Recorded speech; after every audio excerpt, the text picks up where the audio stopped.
Welcome everybody here to the top 5 plays of the week from Esports U. Clutch Key helping to bring you those top plays, so let's get things started.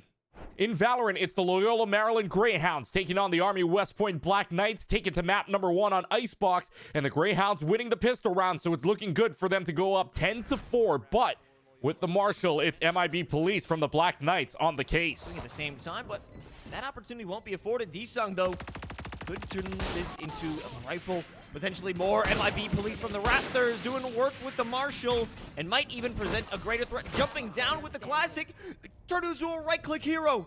A Marshal in hand, and MIB Police secures a 4K.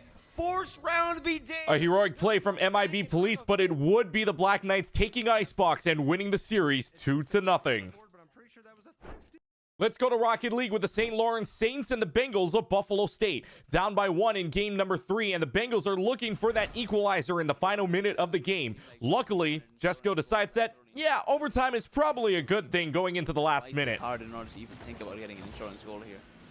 Oh boy, it does feel like SLU as well, just trying to play survival mode. No, maybe they're thriving instead. A good bouncer from Elmo Fingers does get past one defender. Turks moving this across the width of the field. The pinch, finding the midfield here. Good catch from Jesco, putting a shot on target as well. Jesco! Overtime, it would go in game number 3, and actually the Saints would win overtime, but as for the series, it would be all Buffalo State taking the dub 4-1.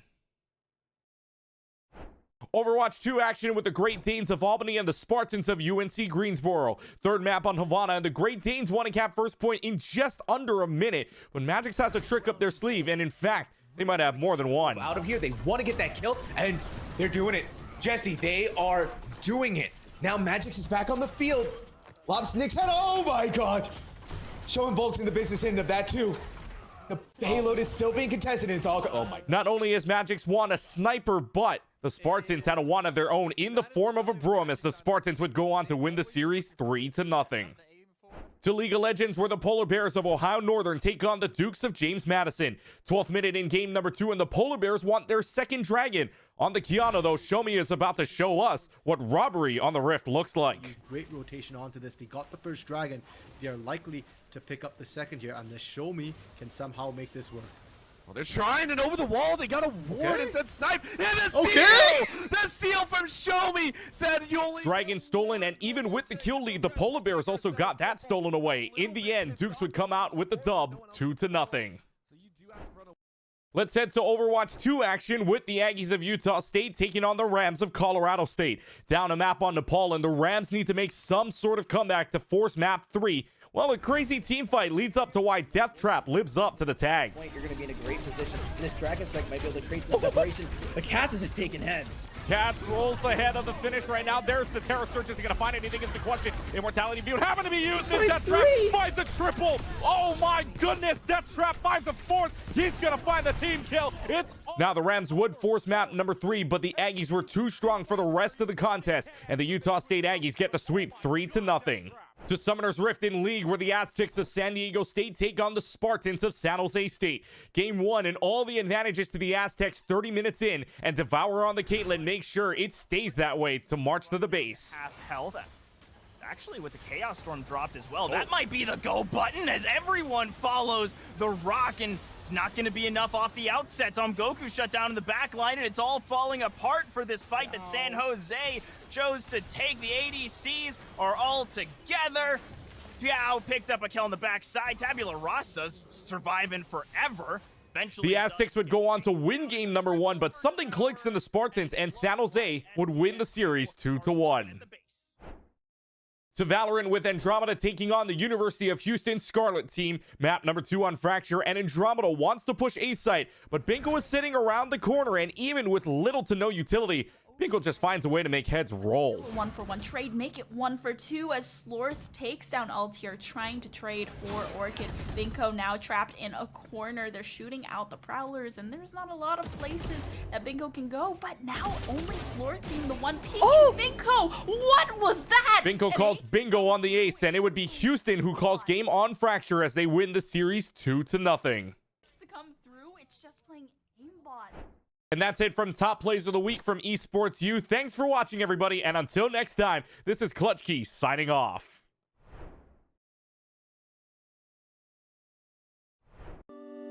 can't say that. I'll get in trouble. There's one for each game, so teams this weekend, somebody's going to have to explain to TSA why they're coming home with an extra trophy. Fine. We're fine. This is going to be great. Why is everybody staring at me? I'm not even doing anything yet. Is it because I'm in a suit? It looks nice. It's new. I'm stressing.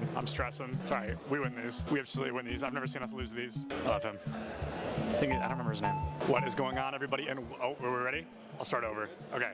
What's going on, everybody? We are here at the Collegiate Esports Commissioners Cup 2022 in Atlanta, Georgia. The players are just now entering the arena for day one. A lot of them had the opportunity to be here yesterday to get jerseys, to get familiar with the area, and to get to know one another. But today, the friendly gloves have to come off, and they are all here. Earlier, I was talking to these guys. This mannequin, when they didn't have anything else set up, I could see it from all the way down there, and I thought it was a person. And I stood there for like 5 minutes, and I was like, why is he standing like that? And I thought it was like a smooth criminal. I thought somebody was giving us like a Michael Jackson impression, and then it was a mannequin. I was really embarrassed to admit that. Oh my God, that's a lot of people. Hold on, let's go over this window. Let's go over this window. It just keeps going. There's so many people outside.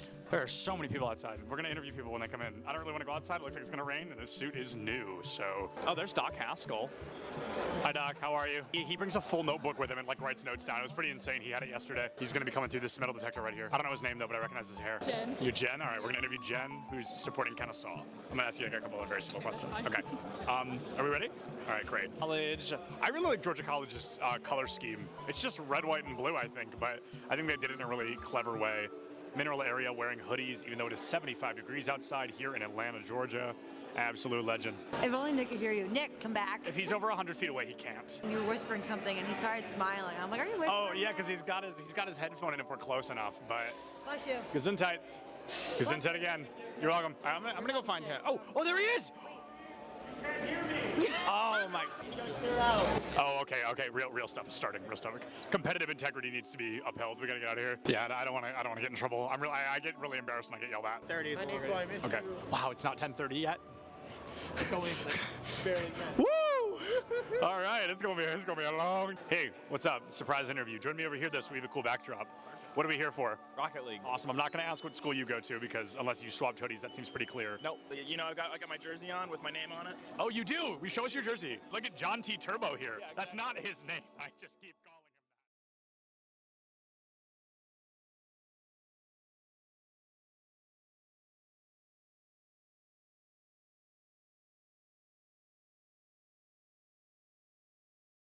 We're at the Collegiate Esports Commissioners Cup. Let's make some noise. Oh, and he jumped into it. This corner judge is good for 1, 2, dip. He needs more. They're doing even more here. You gotta touch the point. Mr. College walks it in.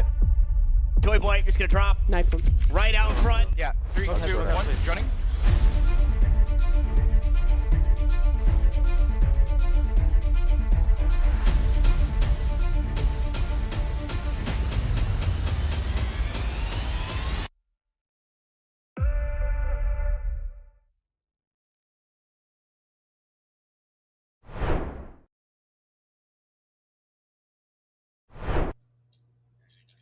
Hello everyone and welcome to the ECAC SSBU playoffs. My name is Soy, joining me is Kilo Miles, and we are getting ready for quarterfinals action. Should be a fun one. University of Albany will be taking on Behrend out of Pennsylvania, and the winner of this battle advances to the semifinals. And these teams are already looking hot. I mean, we were talking about it all throughout the intro, or the pre-show rather. Albany? They got a crazy upset. Number 3 seed, St. Joseph's, down and out to the count. Albany went on a tear against them. And obviously, again, round robin pools, it was a little bit dicey going into the initial rounds of seeding, but this didn't happen in the initial rounds. These teams had already won some matches to get to where they were in the bracket, and yet Albany still won out to make it to this spot. Yeah, Albany had a fantastic showing against St. Joseph's, and I believe it was D-Danger, especially in that second set, taking numerous stocks, not even dropping all of their own. That second set, a 7-0 scoreline. On the flip side, Behrend, most of their games, 4-0, 2-0 scorelines. They took down SUNY Canton in the opening round of the playoffs, then went on to beat the Golden Knights, who got an upset over LIU in their opening round. So Behrend, this will be their toughest opponent yet, going up against the University of Albany. Yeah, but in this opening round, it's going to be a little dicey. Actually, we do see Behrend putting a strong foot forward in the form of Trollery as going to be the opener. Trollery, nothing to scoff at. has been, I believe, the longest standing member of Penn State Behrend, and well, they were strong even when they had like top PR members on their team. Like they had Melly / Dark Falcon on their team for a while, and like sure, they were still crazy setup player making our like MVP clips channel. And yet Troller was still always taking names. So the fact that Troller is still here in the captain's seat, still putting on a show and opening up for us tonight is going to be fantastic. Yeah, it should be fantastic to see. Like you said, Trollery, kind of the longest standing member and one of the biggest names of this roster overall, like with like what you said, kind of some turnover in the roster in there. But the rest of the squad has stepped up, and we'll get the chance to see them later. But this Pac-Man will certainly be a threat. And I find that it's going to be interesting to see the fact that they're going up against Razor to start off our day. Razor has really stepped up for the University of Albany, rocked a couple different characters, but mostly we've seen the Greninja and Brawler is what we've seen in the past. And that Greninja, I believe, was really the standout character in that last matchup against St. Joseph's. And both of those characters right there, what I'm looking to see is that touch of death hit and run play style. Because Brawler, Greninja, especially in the modern meta, can have a little bit of trouble getting in. Greninja is very fast, but is very limited in the avenues in which he can actually approach. Meanwhile, Brawler, again, a very deadly character, but well, sometimes it's hard to hit those like exact confirms you need. However, some people might be getting angry at me. I'm talking about the kills. I'm talking about the instant kills right there, because that's what you need to be doing against Pac-Man. He is going to keep you out. He is going to put you in a blender. But if you're able to get in there, thread the needle, get through the defenses, and lay on heavy damage, Greninja and Brawler are both good for getting one neutral win and getting like 60% off of it. Yeah, getting those specific setups to things like for Greninja, right? The dash attacks or down tilts into the combos. Getting drag downs for Greninja also could be important. Trying to catch out jumps out of disadvantage from the side of Trollery, something to kind of look at in this matchup. We'll have to see if that all comes to fruition as they're going through picks and bans now to get ready for this opening match. But it should be very interesting to see. I'm curious about what the timing will look like in these kind of neutral battles, because one of the things that we've seen from the past of a couple of different crew battles is that decision making of how long can I extend this combo for? How much can I get off the back of this combo? And a lot of players seemingly, when they get to this stage, they kind of cut that combo game a little bit short and go for those heavy reads just to see what that kind of panic defensive option is. And if it lands, it lands. And if it doesn't, then it's info gained.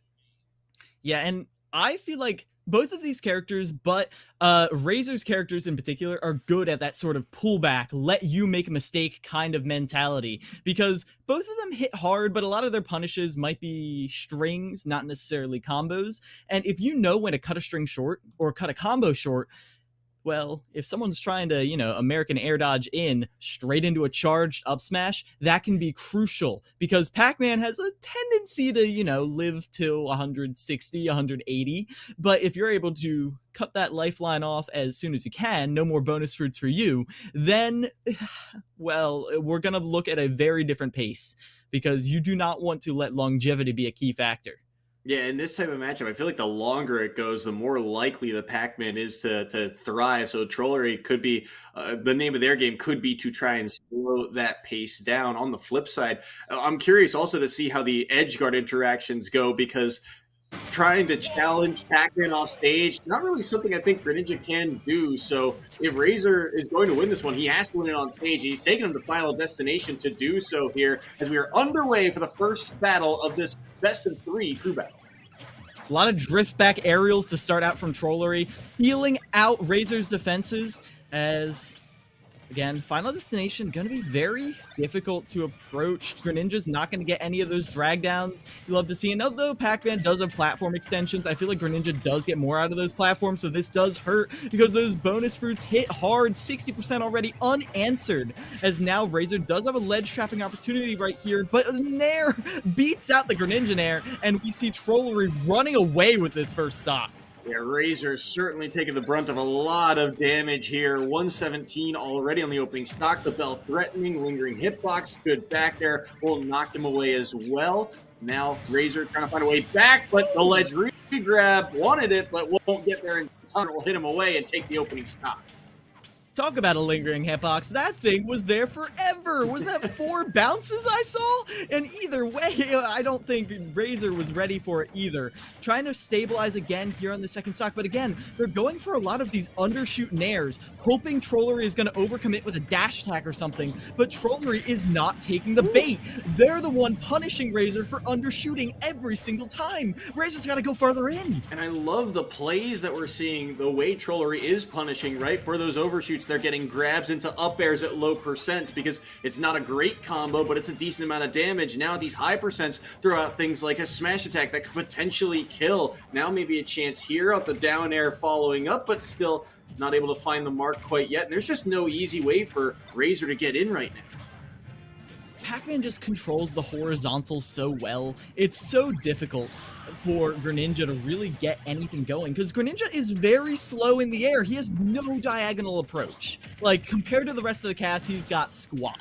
And Trollery is abusing that by controlling the horizontal so well, covering with anti-airs, and then when Razor tries to go in through the air, they just get punished because they don't have the airspeed to get in on top of Trollery. Ooh, good parry on the Hydrant. That was likely their demise if they did not pull off that parry. And now they're trying to find a way to deal with this Hydrant. Just so many projectiles to deal with. And at 182, right, the next hit should probably do the trick here. And there it is. The back air will do the trick. Again, Razor unable to pull off the maneuver in time. They get the tech, I believe, there, but still just a little bit of chip damage here. Trollery not willing to risk any kind of overcommittal there. Yeah, Trollery is already opening up so strong against Albany, who just upset, again, the number 3 seed in this entire bracket. Neutral get up off the ledge, Trollery back in center stage, forcing Razor out, and again, trying to space these forward as the extension off of the Galaga? Okay, Trollery, I see you. Ooh, my mercy, that side B, if that connected, that was likely the stock off the back of it too, because now you're dealing with a Pac-Man with a little bit of rage on the back end, and Greninja's not the lightest, but they get the counter, and they aren't able to take the stock quite yet. Actually, a little bit shocked at that angle, but they find the down tilt, which will lead to the forward air. So, one off the board of Trollery, but so much work to be done here for Razor to try and get something else back. And now with the bell connecting, just a forward tilt will do. Didn't time the charge, and that last projectile will do the trick. Few and far between are the opportunities you see that one kill, but it will get the job done, and down goes the first member of University of Albany. Yeah, that right there was a little bit scary if I've ever seen it. Trollery had like, what, 60% right there? And unanswered, more or less. But we saw stability. We saw patience, and we saw practice in the way Razor carried out that last stock. Down tilt, forward air. Nothing fancy, but you hit your buttons. You hit your execution. You got your bread and butter, and you toasted it too. But at the end of the day, Trollery was just getting too tricky with it. Doing things with Pac-Man I've literally never seen. I mean, going all the way up with the Galaga extension and then looking for more, trying to catch Razor on the landing, that is terrifying. And after seeing that matchup for the first time in a while, I have to say it probably wasn't a great one for Razor. There were adaptations they could have made. I would have loved to see them threaten the counter a little bit more as a burst option. It's not a great answer to what Pac-Man has, but it is a answer. And it's one that Trollery didn't have to respect because they never saw it. But in the end, Trollery played that really well. Clean gameplay with just a bit of pizzazz throughout it all. And one of the things that I also think is kind of interesting is that you were talking about the potential mix-ups for a matchup like that. It did feel very difficult for Razor, but you mentioned the counter. We really only saw it once as a kind of last resort. Even things like Shadow Sneak, that kind of surprise burst option, were just completely mitigated. It felt like Razor just, like you mentioned, could not get anything started, and overshooting or undershooting aerials, like you said, just not able to quite get positionings right. Even things like parrying the Hydrant, which you would think kind of lead to an opening, right? Because that parry freezes them up for a second. Not able to take full advantage of that. The spacing just well controlled by Trollery throughout that series. And I wonder if the second member here for the side of University of Albany opts to kind of change the pace of play by going to a stage with more platforms or a smaller stage so that Trollery doesn't have that type of agency. I think that's a good play based on what we saw in the last match. However, given what Trollery demonstrated, I think they will adapt very fast. Going up against the Yoshi now, this is going to be an interesting one. Pac-Man does have a lot of very strong base knockback hitboxes that can break armor way earlier than you'd ever expect. So Trollery are going to be down to stock, maybe an incorrect stage right here. The one thing I'm going to be looking for in particular, Pac-Man's forward smash on the ledge traps. A lot of pro players jokingly call it the final smash because the base knockback that thing has on it, so it can break knockback. It's because it needs to be able to break Hydrant at uncharged. That's why it has so much base knockback. But at the end of the day, if you can break Hydrant in one F smash, what are you gonna do to Yoshi's super armor? That's what I'm saying. Yeah, like, this could be very, very dangerous. And we saw the tag stepping in. D-Danger is that second member for the University of Albany, and they were the player that took so stocks in that matchup or in their previous playoff set. So certainly playing hot on the Yoshi, and I'm curious again about how they get in against Pac-Man, because I feel like this time around now you have the speed and verticality, but like you mentioned, that armor might end up not being as kind of fruitful in this matchup. Well, if there is one thing I am happy to see, like you said, speed and verticality. Maybe it doesn't have the same vertical burst or horizontal burst, but Yoshi has the fastest air acceleration in the game. Well, no, air speed, not acceleration. But that means Yoshi has a diagonal approach. That is something that Greninja just didn't have. So this is kind of the polar opposite. This change of pace is exactly what you might need to be seeing. So going in at that sort of forwards diagonal angle, through where Pac-Man usually puts out threats, it's going to be different. I'm curious to see how Trollery covers that. Rising aerials can do it, but challenging Yoshi with those is a scary proposition. And the other thing, too, that I'm curious about for a stage like this, right, is that platform underneath. I feel like the way that these two are going to kind of maneuver around that platform, especially with all the projectiles that we're seeing used relatively frequently here at the start, could kind of influence how the pace of this match plays out. They go for the early forward air. They don't get the spike hitbox, but it's good damage landed. And these aerials from Yoshi starting to really chip away at this first stock. Down B used earlier, have to shield the Hydrant, and unable to find the forward tilt follow-up. They get the knock up onto the platform, but still not enough to do the trick quite yet. They're able to dodge around. They find another forward air. Again, it's not the spike hitbox, but still, Trollery certainly taking the brunt of the damage here. And now, for the first time, we see Trollery truly on the back foot right here. They are not really equipped to handle these runoff aerials. D-Danger is putting up so many threats off stage without burning any of their resources. And that's scary if you're Trollery, because, well, you don't really have a lot of strong aerials to challenge Yoshi.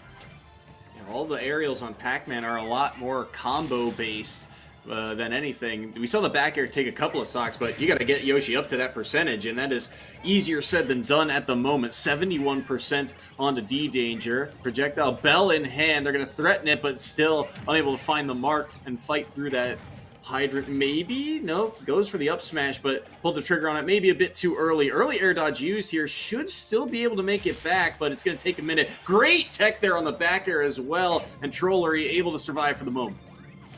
Yeah, Pac-Man, arguably the best recovery in the game. I mean, Steve probably beats him out at this point, but it's ridiculous how long Pac-Man can linger.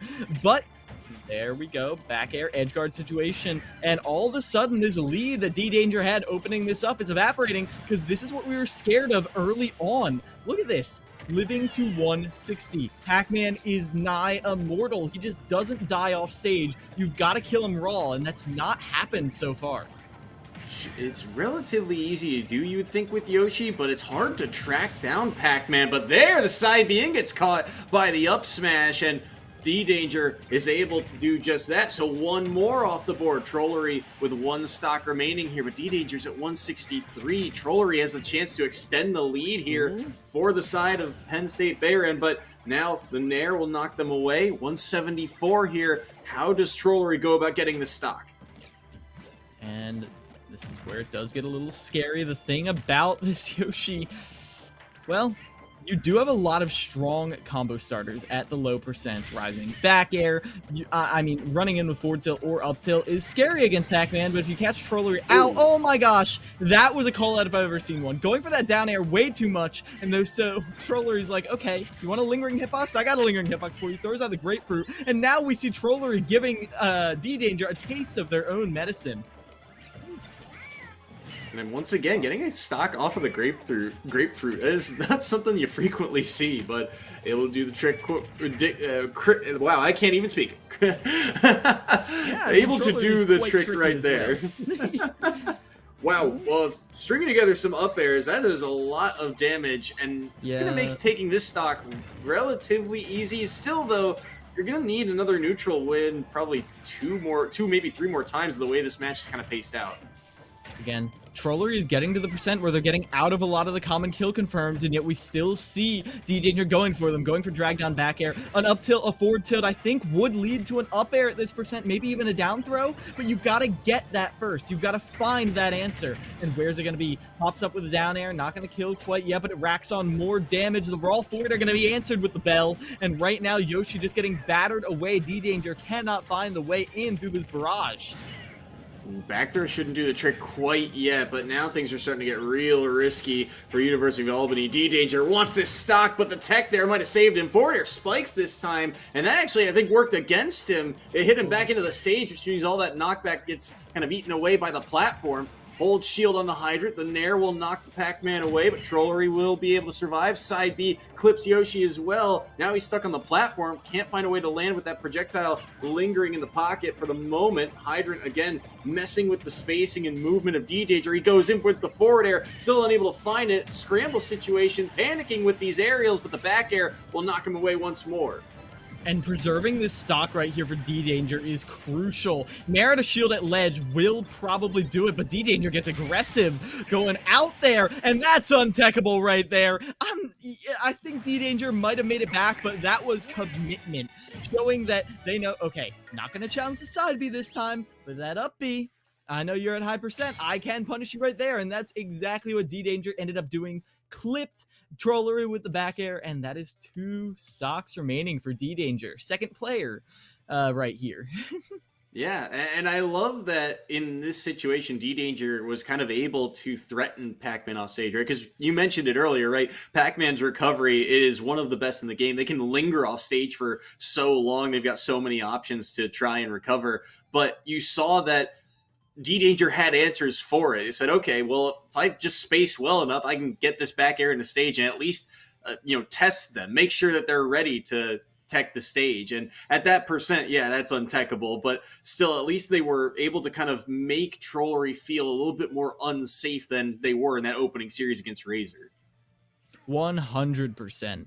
I mean, we saw Trollery have to go out there with the recoveries, because for, I would say, a good 3-4 seconds during the recovery, the drop zone, the area of ledge where you can just run off and throw out an aerial without jumping, that was a threat zone for those 3-4 seconds. And so Trollery had to waste or use their resources, wait it out off stage, and then finally get their approach. And yet still we saw D-Danger go out, threaten aerials, go back to ledge, and running out a second time was what finally did Trollery in on that last stock. I think it was also interesting, too. We saw D-Danger, especially early on in that game, go for a lot of early, challenges off stage, right? The runoff forward airs that you don't get the spike hitbox, but, or even if you do, it was such a low percent that it didn't matter. They were able to recover at the end. So getting aggressive very early on in that game, and then towards the later portions of that game where the percents were really starting to be in the red, you saw, I guess, a little bit more patience and a little bit more reserve from D-Danger in terms of just kind of lingering around the ledge with things like neutral air and back air and so on and so forth, just being a little bit more cautious and careful. So picking and choosing those moments to be aggressive feels like there's a little bit of a trend developing for D-Danger. Yeah, and I'm excited to see where else this takes us as D-Danger, as you were kind of touching on there, a lethal player. always looking for when they can drop the guillotine, when they can get a big opener that just flattens the stock outright, because those runoff forward airs on a lesser character would just kill. I mean, Pac-Man is kind of a unique get out of jail free situation character, but at the end of the day, most characters, if they get caught by one of those runoff forward airs, even if it's not the spike hitbox, you might just be dead. And so you've got to be really aware of how hungry for your stock D-Danger is going to be. And it's not just when you are yourself are off stage, as we saw from that reverse egg lay. D-Danger is more than happy to just yoink you off stage themselves while going out to finish you off. Yeah, I mean, and that can really turn the tide of a crew battle, especially like you mentioned, if, you know, Pac-Man's got one of these really strong recoveries. I'm not 100% sure if Behrend will opt to play one of those characters, but, you know, you think of characters that have lackluster recoveries, like, you know, a Little Mac or something along those lines, right? You know, one good, you know, aerial off stage and there's just nothing they can do. That's just their stock forfeit. Some characters don't have that verticality to them. So I'm curious to see if D-Danger kind of continues to stay aggressive at these kind of low percents and looks to take those stocks early, because in the later kind of portions of those stocks, right, when things became a little bit more scrambly, where it looked like there was going to be, you know, a lot more kind of trending towards the red, they played a little bit more passive. They played a little bit safer. Not sure if they're going to be able to do quite that against Whack on the Peach here on Kalos as the stage pick. Not one we see too frequently here, but this is a tricky matchup. I feel like I haven't seen this character duo since Melee. Yeah, I mean, Peach is going to be a little scared. Being a floaty, you're going to be hit by a lot more low percent confirms right there, but you're going to get out of the standard kill confirms. You're not really going to get hit by your down throw up airs, your up throw or up tilt up airs. But even so, you've got to be careful about your tricky movement, because while Yoshi has tricky approaches, well, Whack is going to be very tricky while in this like square around themselves with these float movements. They're kind of struggling to get big openers right here. This shield is not cracking at all from D-Danger. No, not quite yet. Good back air will knock them away for the moment. Whack early air dodge back to the ledge. They're looking for their opening here. A couple of these threatening aerials. There's a lot of float cancels being thrown out, but still not able to really find the mark here. It feels like these trades, while you do have the stock advantage, if you're a D-Danger, you can kind of afford to trade back and forth here for the moment. Good down air, still not able to take the stock quite yet. Oh, thought he pulled the trigger a little earlier on that up air, but instead the late hitbox gets air dodged away, and instead Whack gets to survive, but only for a moment. The Nair nearly doing the trick. The back, okay. Wow, the side B actually hits him away and will keep Whack alive. Yeah, that really kept Whack in this stock, because right now Peach could end this, but again, these cross-ups, we're not seeing Whack being ready for them. Yoshi's airspeed is just too fast, but the triple roll, come on, you gotta be ready for that. But the double parry's not there, so Whack is forced to the side of the stage once again. That time you get a shield grab because no cross-up, tried for a drift back, but we can see now we have Whack in a very good position, but gets caught by a dash tag, and that is all she wrote for that stock.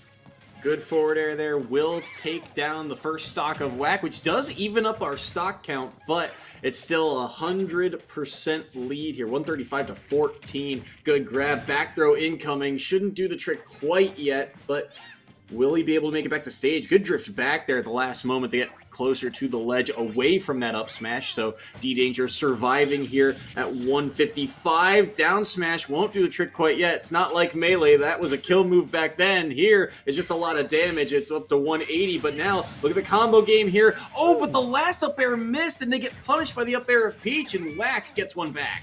I love that. Interrupted their own momentum right there, if you saw, with the float, and then dropped right down just enough to scare... Oh my god. Wow. He just he died. She died. Whack is dead. Or lost the stock. Sorry, Panda, but okay, here's an opener, but again, you can't get this big damage. I remember Whack's stupendous combo game, but it's not enough right here. Whack was going toe-to-toe with G Extreme last time we saw them on stream, but they're not able to do that same sort of aggression against a character like Yoshi, who, while it's overplayed, can just kind of double jump out of a lot of these almost true combos. They're looking for one opening here. They're using a lot more turnip this time around, which I do like, kind of threatening that projectile to try and interrupt in theory, but still, Whack gonna look for something going to need something a bit more here, because feels like D-Danger, they are finding everything right now. There's another up tilt to land into an up air, but still just a little bit more damage. 80% here, good nair on shield, but maybe a chance here. Both dashing back and forth. No one wants to kind of overcommit to an option here in such a tight game. Yeah, D-Danger showing themselves to be a major threat. Up tilt, not going to do it quite yet, but grab game right here. Knowing that you can't get the up air, so D-Danger waits for Whack to make a mistake. That's that pullback playstyle I was talking about, Soy, and D-Danger is looking for it. They're looking for this kill, but right now they're trapped at the ledge. Oh, that forward air nearly led to the up air, and if that connected, that could have been the stock. Good nair at a shield, but again, just holding, playing defense. There, they get aggressive with the runoff forward air, throws out the up B as well, and all the heads of back air connect, and will take the stock down, and D-Danger's brought it back. The Great Danes retake the lead. Oh, Whack had so much right there. A 60% lead, a ledge trapping situation, but Soy, they could not clean it up. They tried so hard, but D-Danger was slippery. They were elusive, and they were putting on the pressure constantly. Whack very often had the correct answer to what D-Danger was throwing at them. Like, Whack would roll in from the ledge, D-Danger would drift back with the nair, Whack would already have their shield up, but then D-Danger always had the speed to escape from these pressuring options, and Whack would try to go for a shield grab or an aerial out of shield, but Peach just can't track down Yoshi like that. It just wasn't working out.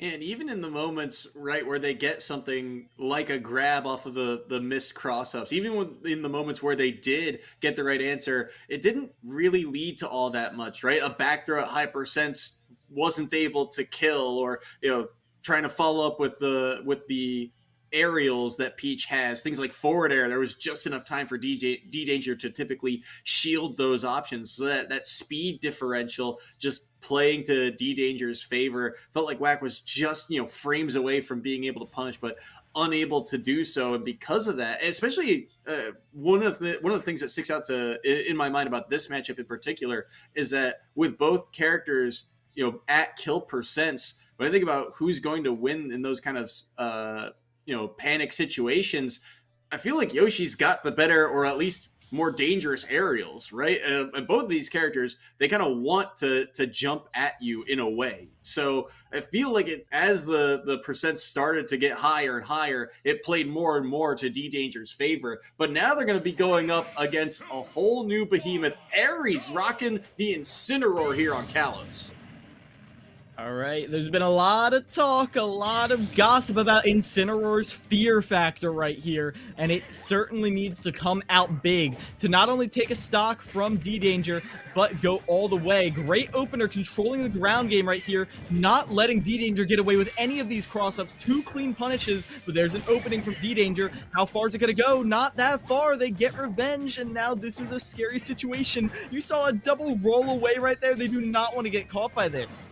They do not want any part of the damage that could come online, and look at that up smash nearly connected, but look at the advantage that D-Danger has built up for themselves. This is already an Incineroar up at 93, but then again, that fear factor ever present. You could get a lot of damage here. Good 2 up airs will help chip away at D-Danger's stock here. Their last one in this opening crew battle. Grab, looked for the up air, but the revenge was out, so unable to read the DI this time around. Good follow-up, and we've seen a couple times D-Danger get that up B back to stage to try and cover any reversals, and that time it works out as it leads to an up smash, and down goes Ares' first stock. Drops down with the Nair, using that lingering hitbox to beat out Yoshi. Just kicks them right out of that forward air. They don't want any part of that. I love these very, very non-committal down airs. And yes, a single hit right there catches them, goes into 2 up airs. 76% already on Ares just for trying to punish a down air.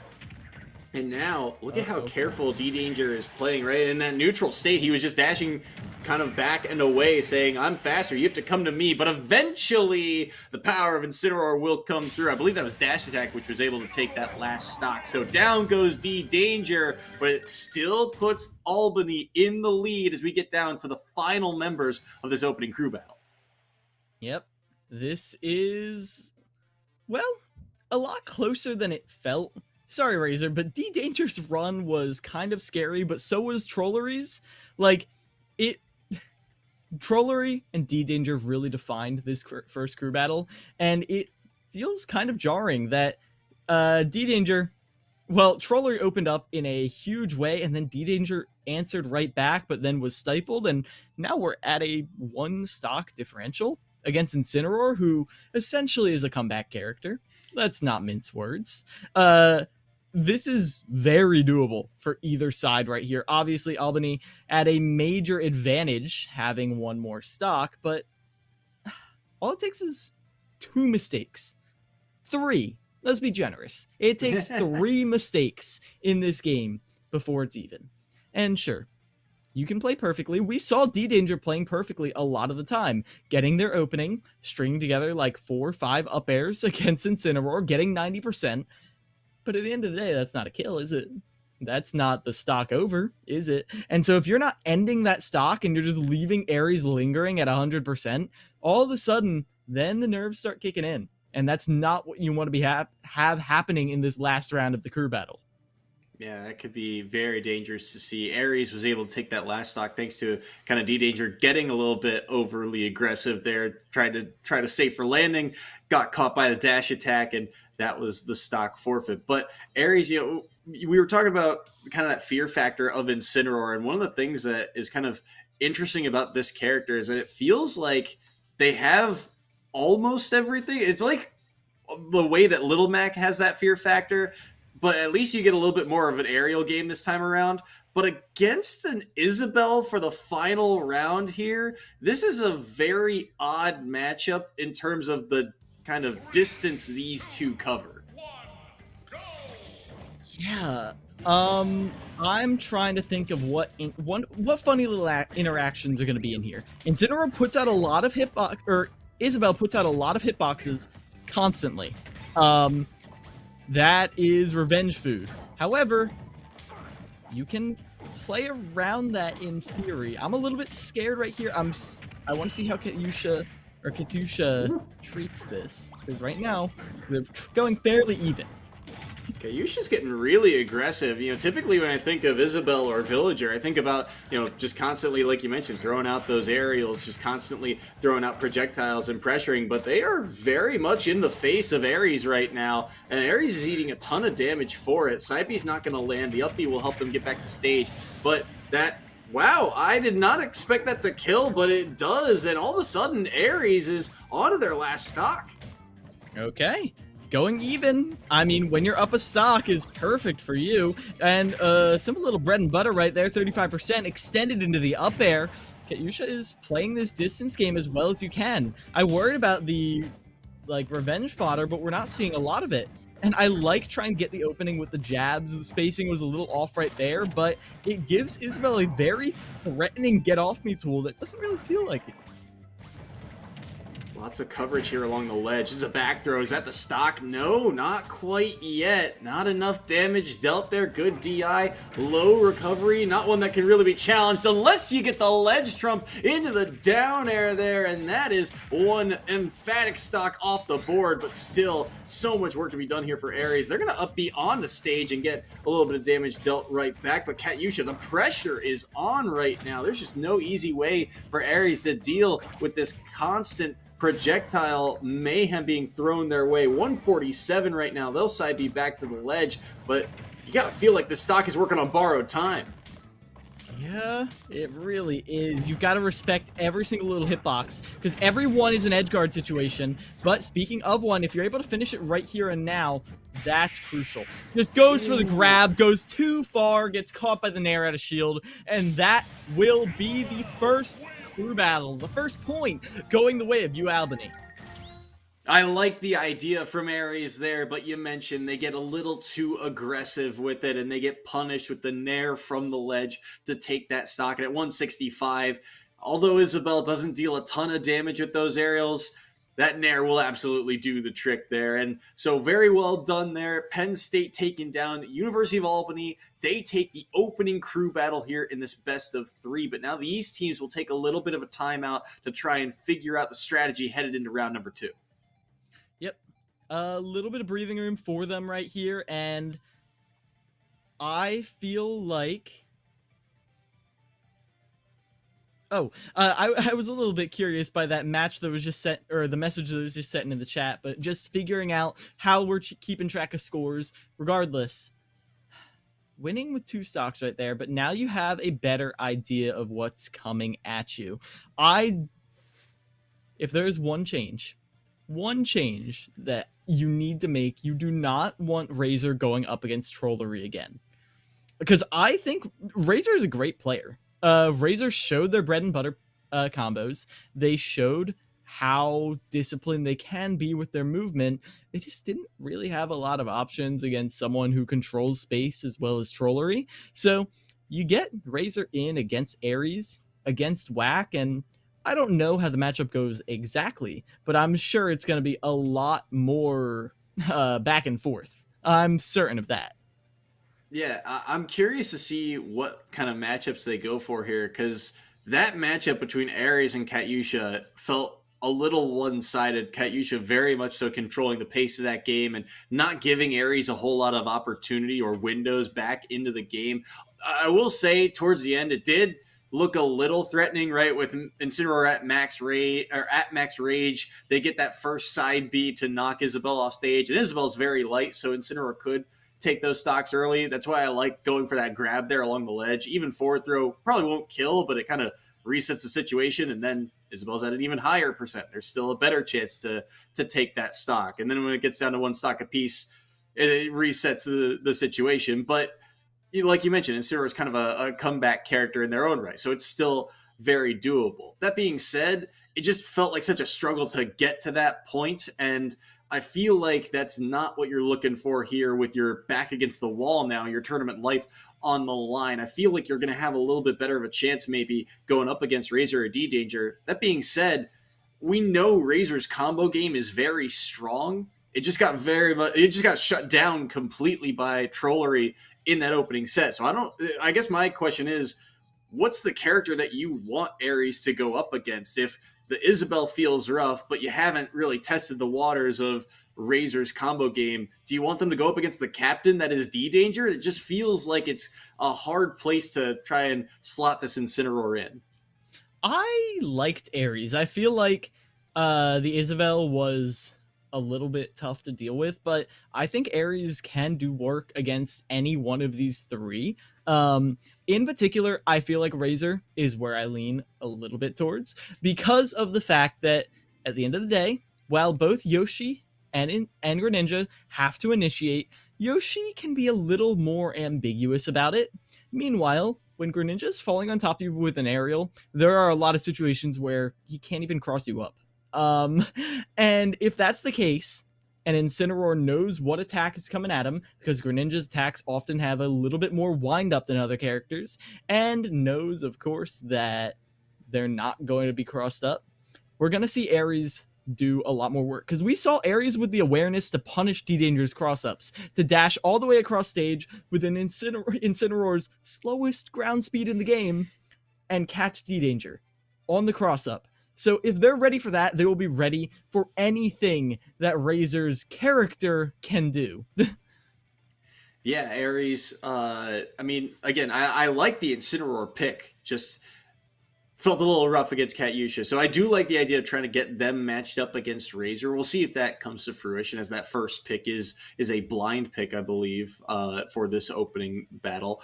on top of that too, Troller, like you mentioned, Trollery and D-Danger kind of being the standout performers in that opening set. I'm also curious to see where they line up Whack, because Whack was one of the players that really stepped up in the previous series for Penn State Behrend. So I'm curious to see if they opt to try and have them deal with D-Danger again, because D-Danger did get the better of them, but maybe there's something that they noticed in the game plan for a potential rematch, or maybe they want Whack to go up against the Isabel. It's an interesting kind of dynamic of the characters that we see here, because typically I feel like at this stage we see a lot of like all throughout the top tiers, right? The Wolf and Roy thrown into the lineups here, but we get to see some more unique characters between these two schools, and one of them is going to be in that semifinal.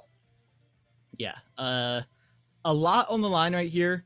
University of Albany, again, they already got the upset to get here. They're already past where they should be in the bracket. They want to keep it going. They want to keep this miracle run going, but Penn State Behrend, they pushed Fisher closer than any other team during the regular season. They went back and forth with them in a way that no one was expecting. They want another shot. They want another shot. But right now it feels like, especially in that first crew battle, everything that Behrend had, Albany had an answer to.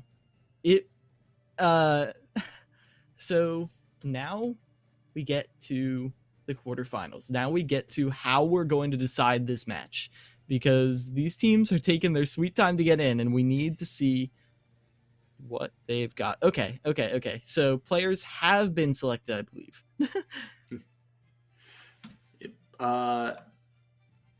We'll get those players locked in momentarily for you, but yeah, this is a very closely contested quarterfinal, and it's interesting. We talked about the path to kind of get here, right? University of Albany, they got the upset over the number 3 seed, but Penn State, they played up against some kind of lower ranking teams to get here, right? They played against teams that got upsets to get here. They played against SUNY Canton in the opening round. They played against the Golden Knights in the second. They were a 27 seed who got the upset over LIU. So this is the strongest team that they've faced in the postseason. And yet we know that they're battle tested, right? Because they played against Fisher in the regular season. So we know that they can, give a good shot at the cream of the crop here.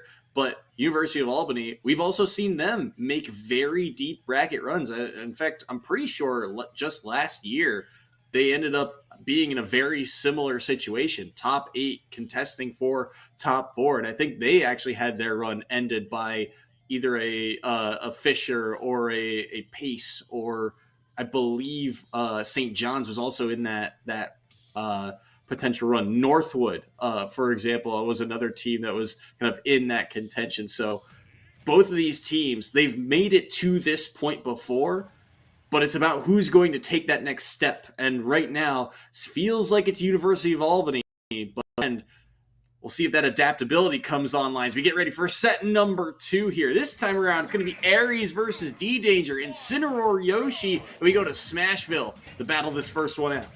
I love this, actually. We saw Aries come in to stop D-Danger's run before, and although Aries did drop a stock, they looked very prepared. Right now, though, with these platform extensions, that preparation may not have translated between crew battles. Now another opportunity for Aries to get on in there, catches the non-crossed up forward air, and already pretty even percents. This is a grab, though. Good back throw. Won't do the trick quite yet. Not enough damage dealt. Good neutral B, and he won't be able to mash out in time either. So down goes Aries' first stock. And even if you do mash out, you got to really be aware of where you are, because even an up B from that distance is the only option you've got left to recover. Either way, D-Danger taking full advantage of Aries not being aware, but there, just quick forward tilt will do the trick, and answered back on the stock count immediately. That little jab right there is right now.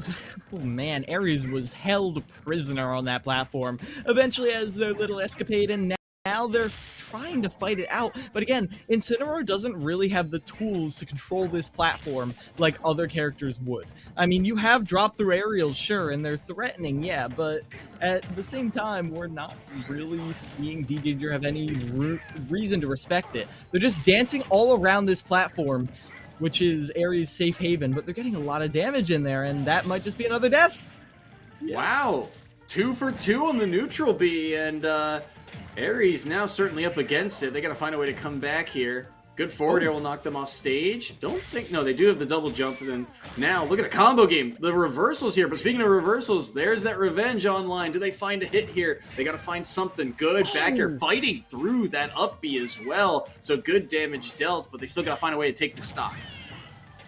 Up tilt right here, looking for the finisher. Forward air. Again, not quite enough to do it. Finally, the back air, but no, Yoshi hangs on. So survivable. And another egg lay. They're looking to get the finisher right here at 63%, no less. But this time, we see Ares ready for it. But just a raw forward smash. Go back to the other side of the stage.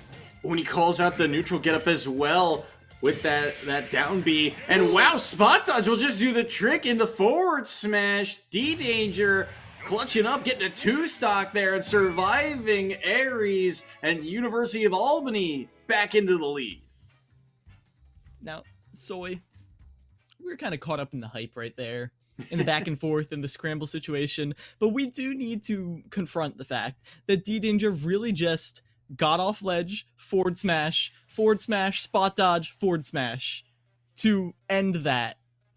And like, Yoshi's forward smash is a good move. Don't get me wrong, you know, everyone loves to talk about the little pullback you get and how it can trip up people, but we really did just see forward smash to finish that off. But sometimes that's the only change of pace you really need. Ares doesn't have a lot of ways to vary their approach, and they were kind of in the rhythm. They were feeling it. They were going even with D-Danger. So D-Danger just stopped playing like D-Danger, and instead, I mean, you heard me say it twice. Forward smash. Especially since you can kind of, in this battle in particular, D-Danger could get away with that because Ares' spacey was just a little off in a lot of cases, right? Think about the grabs that they missed out on, right?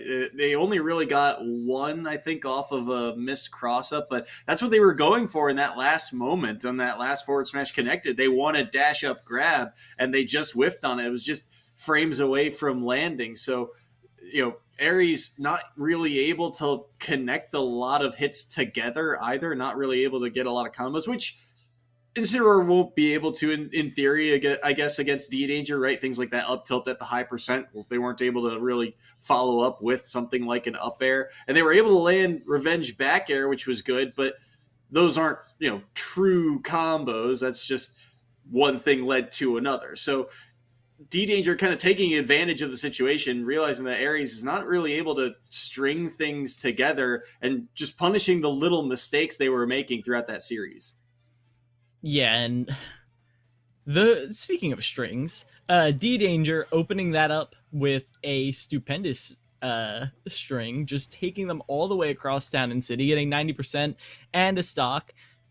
D-Danger showed adaptability right there because they were crossing up Ares, but not enough in the previous match, and they showed I can just go even further beyond. Like they even they crossed them up, but like crossed like 3 shield lengths away. Like they were gone.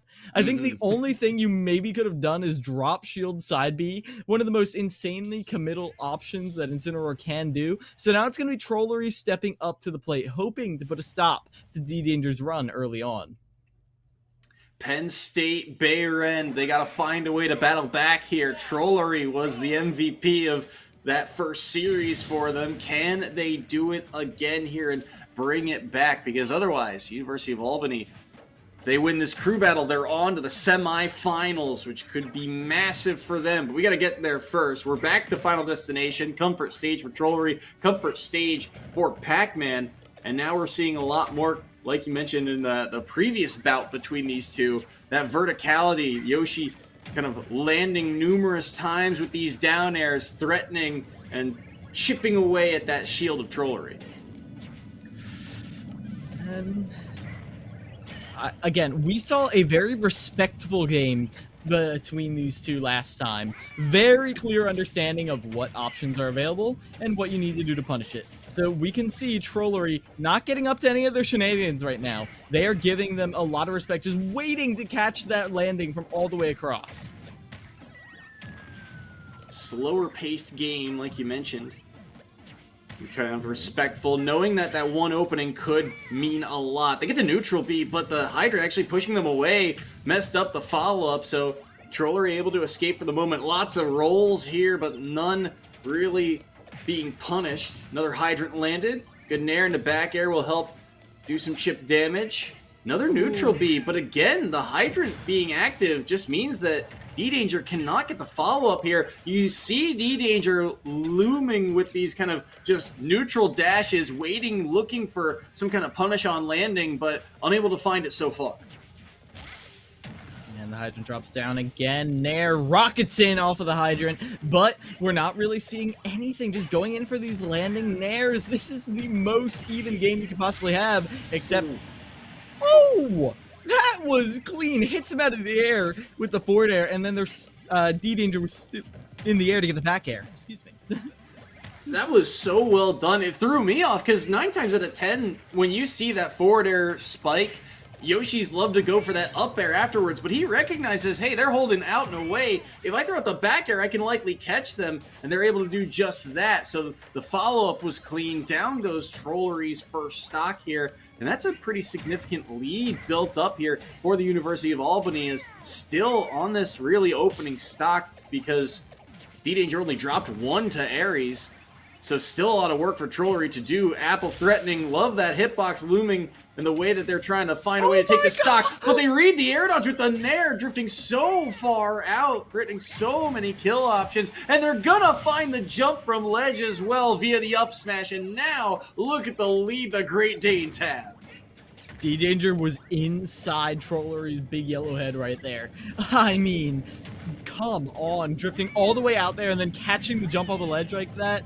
That was brutal. And obviously, D-Danger, this is best case scenario. Albany already up a point, and D-Danger was, I mean, who else is going to stop him? I mean, Trollery is not like the be-all, end-all, but still, you're on your second player. The Trollery goes down right here. You've got 3 stocks to go up against the team that took you to last player. I mean, this is terrifying. This is do or die right here for Trollery, and well, the Hydrant will start the doing. Get 1 off the board. Can they find a second here? That is the question. Good early combo will help get 21 on the board. Another up throw up air. Just slowly chip away at this stock. Slowly work away at it. Just try and mitigate the damage dealt to yourself. Death by 1,000 cuts is the name of the game right now for Trollery. They're able to land the Hydrant as well. Won't have the time to charge up the projectiles, but a lot of these backers are landing, and now they're going to catch a landing with a forward smash as well. So there's still a chance for Trollery to shut down D-Danger. Will they be able to find a way to do so? Good down air lands, and now D-Danger, they are the ones who have to be a little bit more careful on this last stock at 112. Seeing that, oh my gosh! Pac-Man still lives. Easily. But this is how we saw that last game end. That back air could have been it right there, but D-Danger knew not to overextend. Where did the key come from? And Where how did did it come from? What even was that sequence? I don't know where the key came from, but somehow it doesn't kill. And now D-Danger surviving at 160. Oh, I think they rolled back into the apple, though, and that will snipe them out. Trollery will shut down D-Danger at the cost of 2 stocks.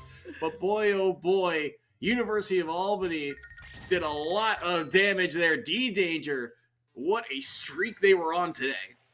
Yeah, Trollery right there at the end there was playing a little bit of find the lady. Like, oh, keep an eye on the ball. Where's it gonna be? Where's it gonna be? And then there's just a key out of nowhere. Like, and the balls in this case, the cups that are moving around the table in this case are the Hydrant, Trollery themselves, and the bonus fruit. You've got to keep track of all 3. Where are they? What are they doing? And why should you be paying attention to each one at any given time? You can't keep all of that at once, especially not in a scramble situation. D-Danger, they navigated that very respectfully. Don't get me wrong. I mean, come on. They took Trollery to last hit, last stock, and they were at 2 stocks themselves. That's a win in Albany's book if I've ever seen one. But Trollery really pulled out all the stops in that last sequence. Yeah, they really did. And I mean, like you mentioned, there's just so much to keep track of. And on top of that, right, you got to interact, or you get those weird interactions like apple into hydrant, and all of a sudden it gets blown back. And that apple, it doesn't feel like a lot, but that hitbox, that is a killing projectile, especially at those higher percents. And so that's what ended up doing the trick there at the end, just barely catching D-Danger, and they're able to get that first member of the Great Danes off the board. But still, a lot of damage has been done. Like we mentioned, D-Danger taking 5 stocks, half of the crew already eliminated. Now, Trollery, their stock here. Can they cut into this lead that the Great Danes have built up for themselves? We'll have to see who that second member is stepping in. And the Isabel tells me that that is Katyusha stepping into the ring here for the side of University of Albany. Isabel Pac-Man is one that I've rarely ever seen. I can't say I have either, but I understand it in concept. We're going to be seeing, honestly, I think Trollery closing the distance. Because, I mean, Katyusha, has the nair, has the jab, but at the end of the day, they don't have a lot of tools that make Pac-Man go, I don't want to be anywhere near you. Meanwhile, Pac-Man has a lot of approach tools that can just end your life. So I am expecting to see a lot of this brawling playstyle coming out from Trollery. That's interesting, because that's something that we really haven't seen from Trollery today, right? It's been a little bit more passive from them. That pocket also being constantly kind of used here by Katyusha. We saw them use it to pick up the hydrant. We saw them use it on, or threaten to use it on one of Pac-Man's other projectiles already. I believe they already have one in hand here. Hydrant. I believe it's a hydrant actually in the pocket of Isabel at this very moment. Do they opt to use it? Yes, they do. They actually drop it straight down, and that's a decent amount of damage dealt right back. And just like that, after all of that early brawling action, it's an even percent game. And tosses him back right here. Trollery being pressured on that platform. But again, this is the exact situation we saw where it's like Katyusha going even, but then they just slowly start getting the advantage. And at these high percents, it gets harder and harder to do anything about it. Bell in hand right here, but they get right rid of that. They're like, nah, that's too much of a liability. Downer trades. Every trade working in Albany's favor. That aerial won't do the trick quite yet. Dash attack, that hitbox not able to connect onto that side B. Pockets the hydrant once more. Nair will get a little bit more damage online. Another pocket used there. Now the orange used and unable to connect in that situation. Oh, the bell got stuck at the platform. I think he was waiting for it to land, but it did not drop through, and so Trollery going to have to reset now, and they're going to have to find a way back to stage. Yeah, lead trapping situation. Trollery elects to go all the way over. Don't want to mess with that mine at all. But right now, hydrant behind you, grab thrown out, but still it is Katyusha who gets the edge. Pac-Man's delayed recoveries are doing wonders against that fishing rod, but in the neutral exchanges, it's these little taps from Katyusha that are giving them the edge. They want the back air here with all this rage. It could kill. Good forward air, though, will knock them away. Side B won't be able to catch the next projectile. Hydrant lands. Both players here in the red, so next hit should do it. They got knocked up into their own hydrant, and down goes Trollery. Katyusha survives unscathed, and it's a 6-3 lead for University of Albany.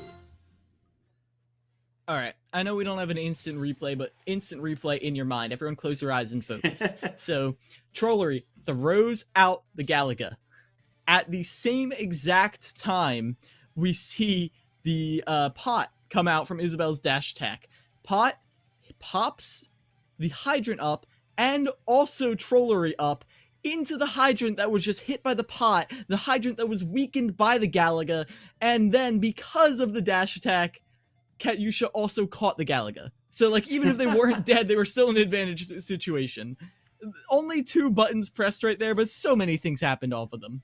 Yeah, and somehow, some way, Katyusha comes out on top in that situation. Like you mentioned, knocking up the hydrant into, and the dash attack still able to connect there and have that perfect angle back into the hydrant. I actually thought for the moment that Trollery was the one who got the hydrant to kind of work for them, right? Because once the hydrant is bouncing, it only works one way. It's not just a, active hitbox that's just out there. It works for a player. It's only going to be working against your opponent once it gets kind of knocked up off the ground. But Katyusha just felt like they, again, similar to the first set, feels like Albany just has an answer really for everything Behrend is asking. And the Isabel is able to deal with the hydrant, deal with a lot of Pac-Man's projectiles. D-Danger shuts down this Incineroar. And now you're down to the last member, likely Whack from what we saw earlier today, the Peach. But unless we see a Pocket or another player from Behrend's bench come into the lineup here,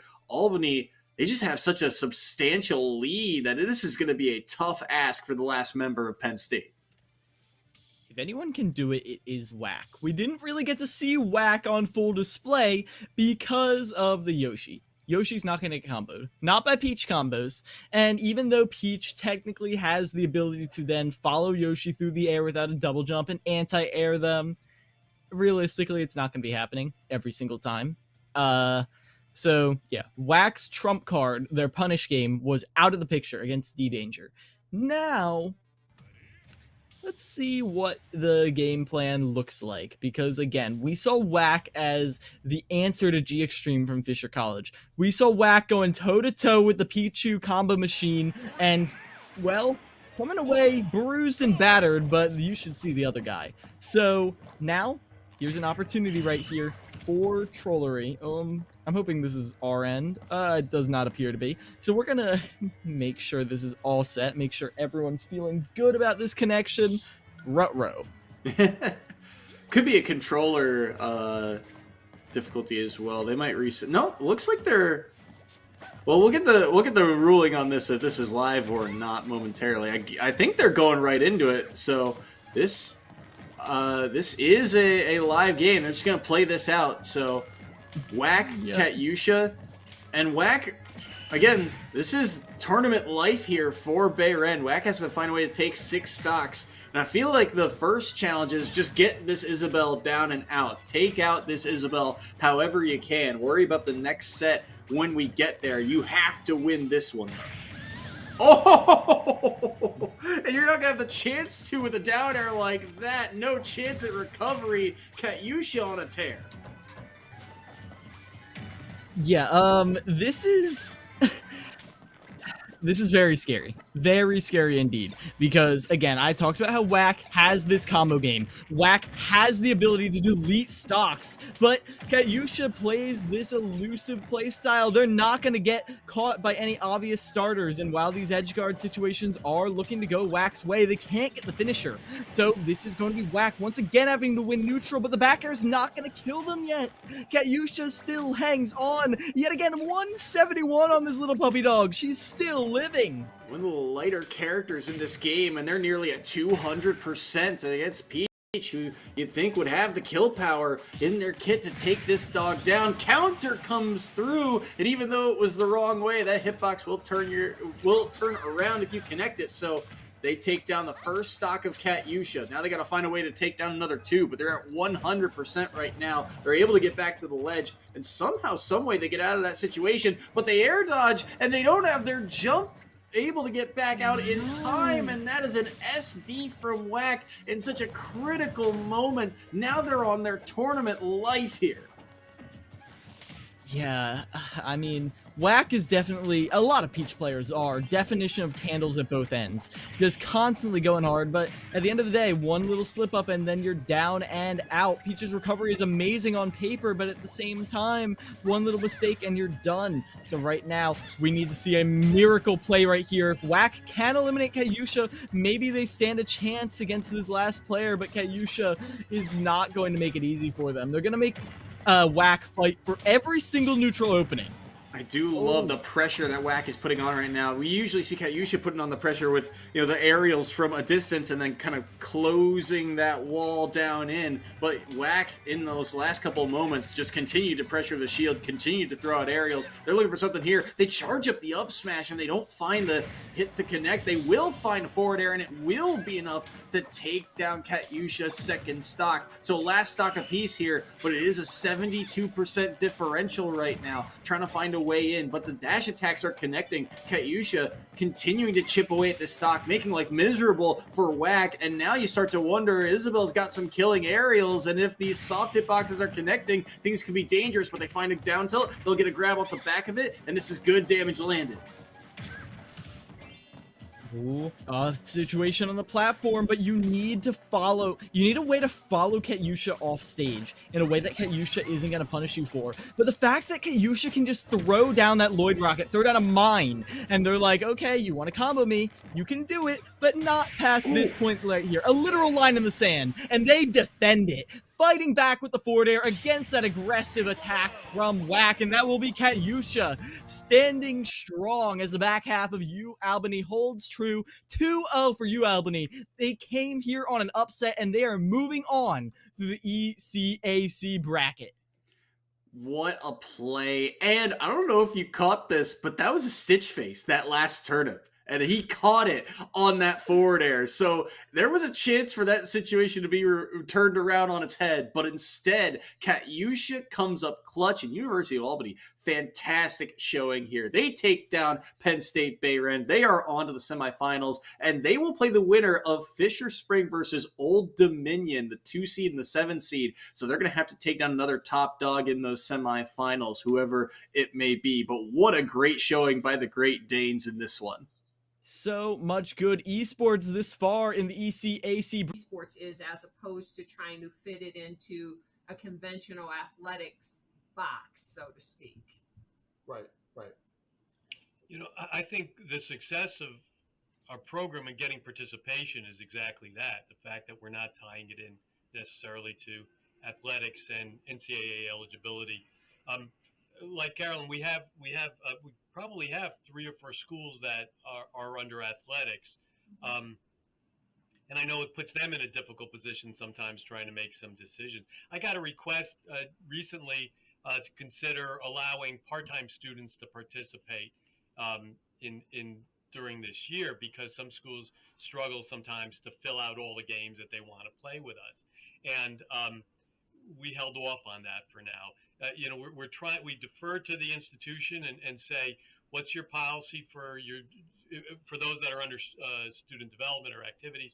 What's your policy for allowing students to participate?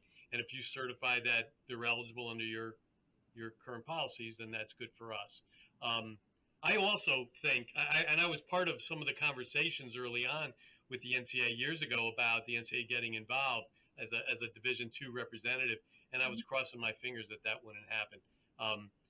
Just because I think this needs time to grow, and expand. Can I ask a question? Because you mentioned part-time enrollment, and one of the things that we've done here is that as a conference, we've just set eligibility standards, full-time enrollment, making progress towards your degree as the institution defines it. Are you guys doing something like that as well? Because we've gotten that part-time enrollment question and we've said no. Yeah, no, I don't think we've gotten that far down the line, Carolyn, to ask for that. I think we kind of put it on the institution, but we do say that the student has to be a full-time. Now, they could be a full-time grad student, but they have to be full-time as from what the institution decides. Yeah, our eligibility requirements are just as simple as can be. You have to be a full-time student in good standing. Yes. And after that, and that's about it. Now I think we wanted as few impediments to getting this thing rolling as possible in the outset. I do think as schools get more competitive, they will start to distrust one another. And that's why we have this 500-page NCAA manual, because schools distrust one another. But we're not there yet. Right now there's still a collective, let's move this forward. And the fact that the NCAA is not administering it, I think, is really helpful to the growth of it all. And yes, we allow grad students. We don't even have a 4 or 5 year clock. If you are full-time enrolled for 10 years in good standing, you can do, and why not? Why would we not say that that's okay? Now, eventually, like I said, we may change our minds if the schools require it. They say, no, this is crazy. Look what they're doing over there. We don't like, but I think we're still a long way from that. Alex, do you have anything? Yeah, I mean, I echo everything that really Carolyn has said. You're gonna have to forgive me. What was the original question? It's been a minute. I know. I'm sorry. Well, just kind of what you set out to do, and then what maybe the realities of it all.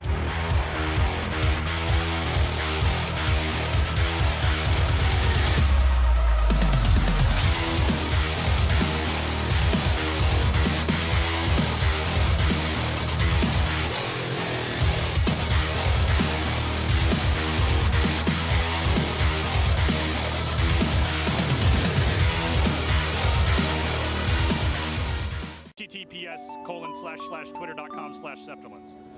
Don't put that in. I'll get in trouble. So that's worth it. Did I get too close to the camera on that one? A little bit too close. Should I back up a little bit? Okay, sorry about that. My bad. I've been awake for probably close to 32 hours. I have to hold my keyboard the normal way, because if I do it, I feel like I have arthritis if I hold my keyboard like that.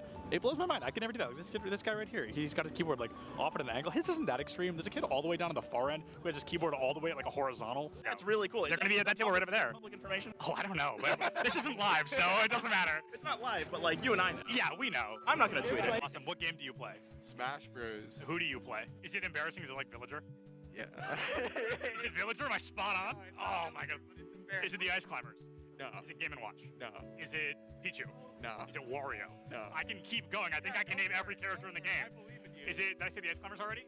Yeah, you said them. Is it them? No. Is it them a second time? No. Okay. All right. Oh, is it one of the Links? Yes, it is. Is it Toon Link? It is. Oh, that is pretty embarrassing. That is rough. Who do you play?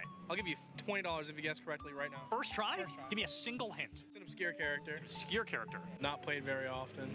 Is it Wii Fit Trainer? Oh my god! I'm the interviewer for a reason, baby. I do what I do. I don't need the money. I appreciate it, though. I appreciate it. So Bowser Jr., Wii Fit, and I forgot already. Are you all lying to me? Am I being gaslit? No. Bowser Jr., Wii Fit, and you told me already. Oh, Toon Link. Yep. Where's my main support at? Who are we playing this weekend? A lot of Brig. A lot of Brig, really? Brig Lucio, probably. Brig Lucio, really? I shouldn't say that too loud. I don't want to give away your strategies. It's over-under?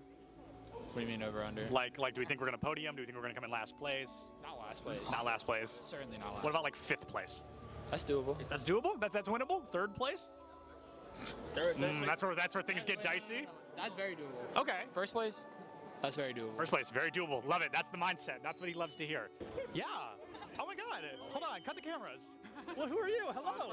Oh my god. I saw you earlier. I saw the back of your shirt. And I was like, I know that name. I know him. It's a quick play game. They cue.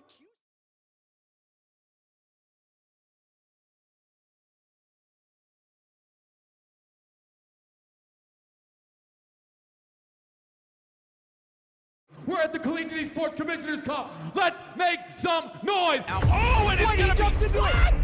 This corner judge is good for 1, 2, dip. He needs more. They're doing even more here. You gotta touch the point. Mr. Collins walks it in.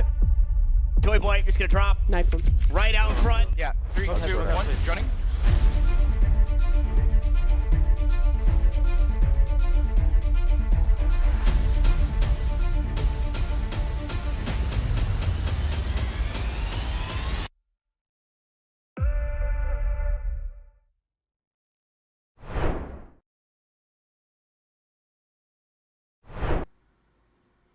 Hello friends, welcome to Esports U's presentation of the ECC playoffs. We got playoffs tonight, and I'm Mr. Bepic, joined in the booth by the magnificent Mr. Monkey Man. How you doing tonight, Monkey Man? You know, it's a wonderful Monday, and of course, we got to start that off with some collegiate esports. That's the only way to be able to kick off your Mondays, because the office is not where you want to be. You want to be right here behind the stick, behind the mouse, behind the keyboard, behind everything you can. And of course, behind these players that they've been competing into this bracket. And this ECC competition is anything but cold. It's been red hot as we find ourselves in the semifinals. And this should be a red hot matchup. I had the pleasure of being in the booth for the last time the College of Staten Island and New York Tech Cybears matched up in the regular season. This was week 6 of the ECC regular season, when all 5 games, multiple overtimes, and I mean, that was a heater. And I'm fully expecting a matchup with LAN on the line, Monkey Man, to be just as good.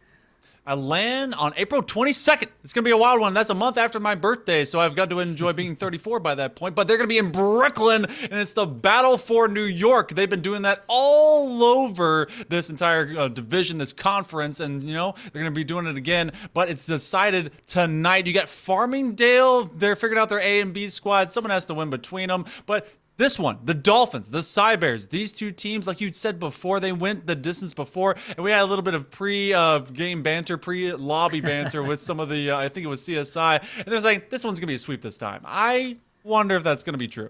I like the confidence. I don't know if the results will quite back up that level of confidence, but I wouldn't be surprised to see either of these two teams take it. With, I mean, CSI, solid team. New York Tech Cybears, solid team.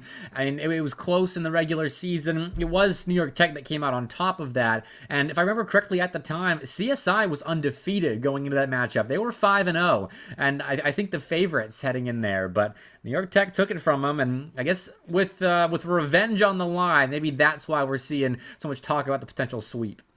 Revenge on the line and on the mind, and we're going to be getting out there, standing on the line as we go into game number 1 of this best of 5. You won't have the down and distance to go to 7. No. You got to get this job done early. As we start things off in blue, it's going to be the CSI Dolphins. In orange will be the New York Tech Cybears. What is CSI wearing? Driftsy, I don't even know what that car is called. 11 teams in one of the ugliest Dominuses I've seen in a long time. And I haven't seen what Mux is. I mean, that's not an ugly car, but it's definitely not standard. They've come out in fancy vehicles, and they're already almost scoring. I think that is the Roadhog XL, or it might just be the regular Roadhog, and then the other one is the Jaeger. But let's talk about Mr. Gooch. He's able to get a nice scoop and save, as that one was deadly and on target. But a lot of pressure early on as the Dolphins are swimming in formation. Yeah, Driftsy's playing the Roadhog XL, if you're correct, very nicely. I'm surprised. Sorry, that's not a Dominus that 11-10 is rocking. Again, my car name knowledge is awful, but they're getting pressure as a result of it. So the Dolphins not feeling too bad until they concede. Costello, the opening score, 1 minute and 1 second in.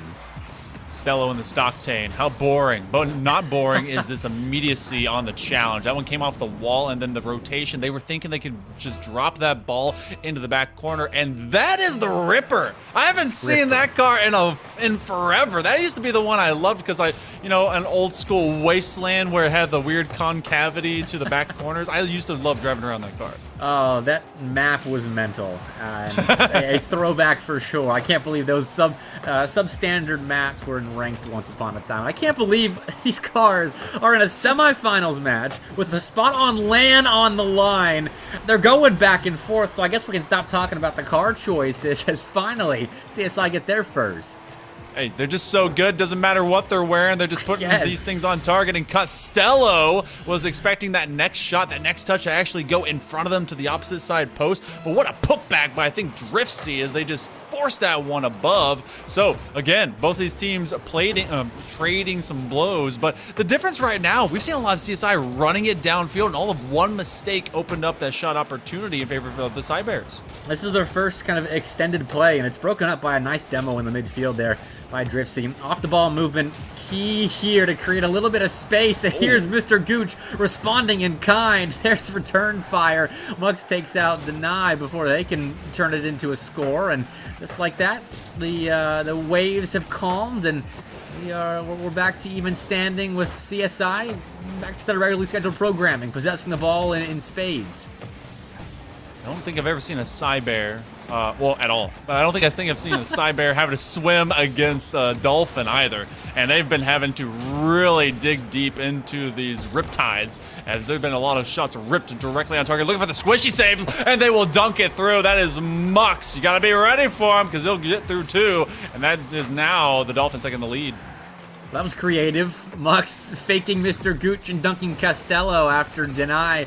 I thought Driftsy was touching the ball initially. I don't think anyone really knew what was going on in that play except for Mux. And well, it's a nice goal, and that's the lead back in the hand. Actually, no, for the first time in the hands of Staten Island. They'll grab it for their own, and now we got to see an answer from the Cybears. And I haven't seen too much from them offensively, Monkey Man. They've had one stint of solid offense that they've been able to put on the Dolphins so far, but that's about it.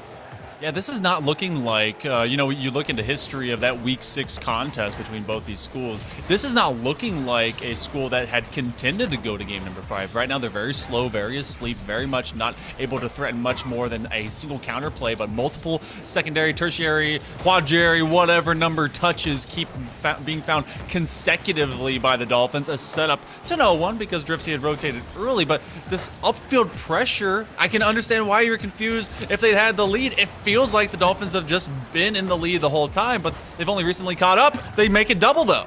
Well, that's a nice 3-goal run to make up for the lack of a lead early on and giving up first blood in this first game. That's clean from Mux. Speedy. Mr. Gooch, 0 boost, creeping out, doesn't think that second touch is coming, and it does. And CSI has just had that one greater notch of speed throughout this series compared to their counterparts. They've burned a ton more boost, almost 2,000 units of boost more than their opponents, and I think that's kind of where the differentiation's coming from at the moment. You're using that awesome new stat tech, aren't you? Absolutely am. I wish I had that set up, because that is a huge stat to really kind of keep track of. And no, I'm going to have to set up that later, but talk about setups, 75 seconds, and everything that is an attempt to be set up by New York Tech really has gone all of nowhere. Costello is that initiating man, and Mr. Gooch, though they did have big demos earlier, 11-team looking for a double, and they're going to try and get another over to Driftsy, but Mux with all of 1 boost in the tank now looks to take this one dangerously, but I guess eventually to safe harbors across their net. Sub 1 minute to go, they got this 2-goal lead. It doesn't feel like something that CSI will surrender easily. No, and especially not with 11-team going for air dribbles, going for insane sledgehammer dropping double taps. I think CSI is in control right now. I mean, they've got 65% field domination. They've been attacking for that much of the game.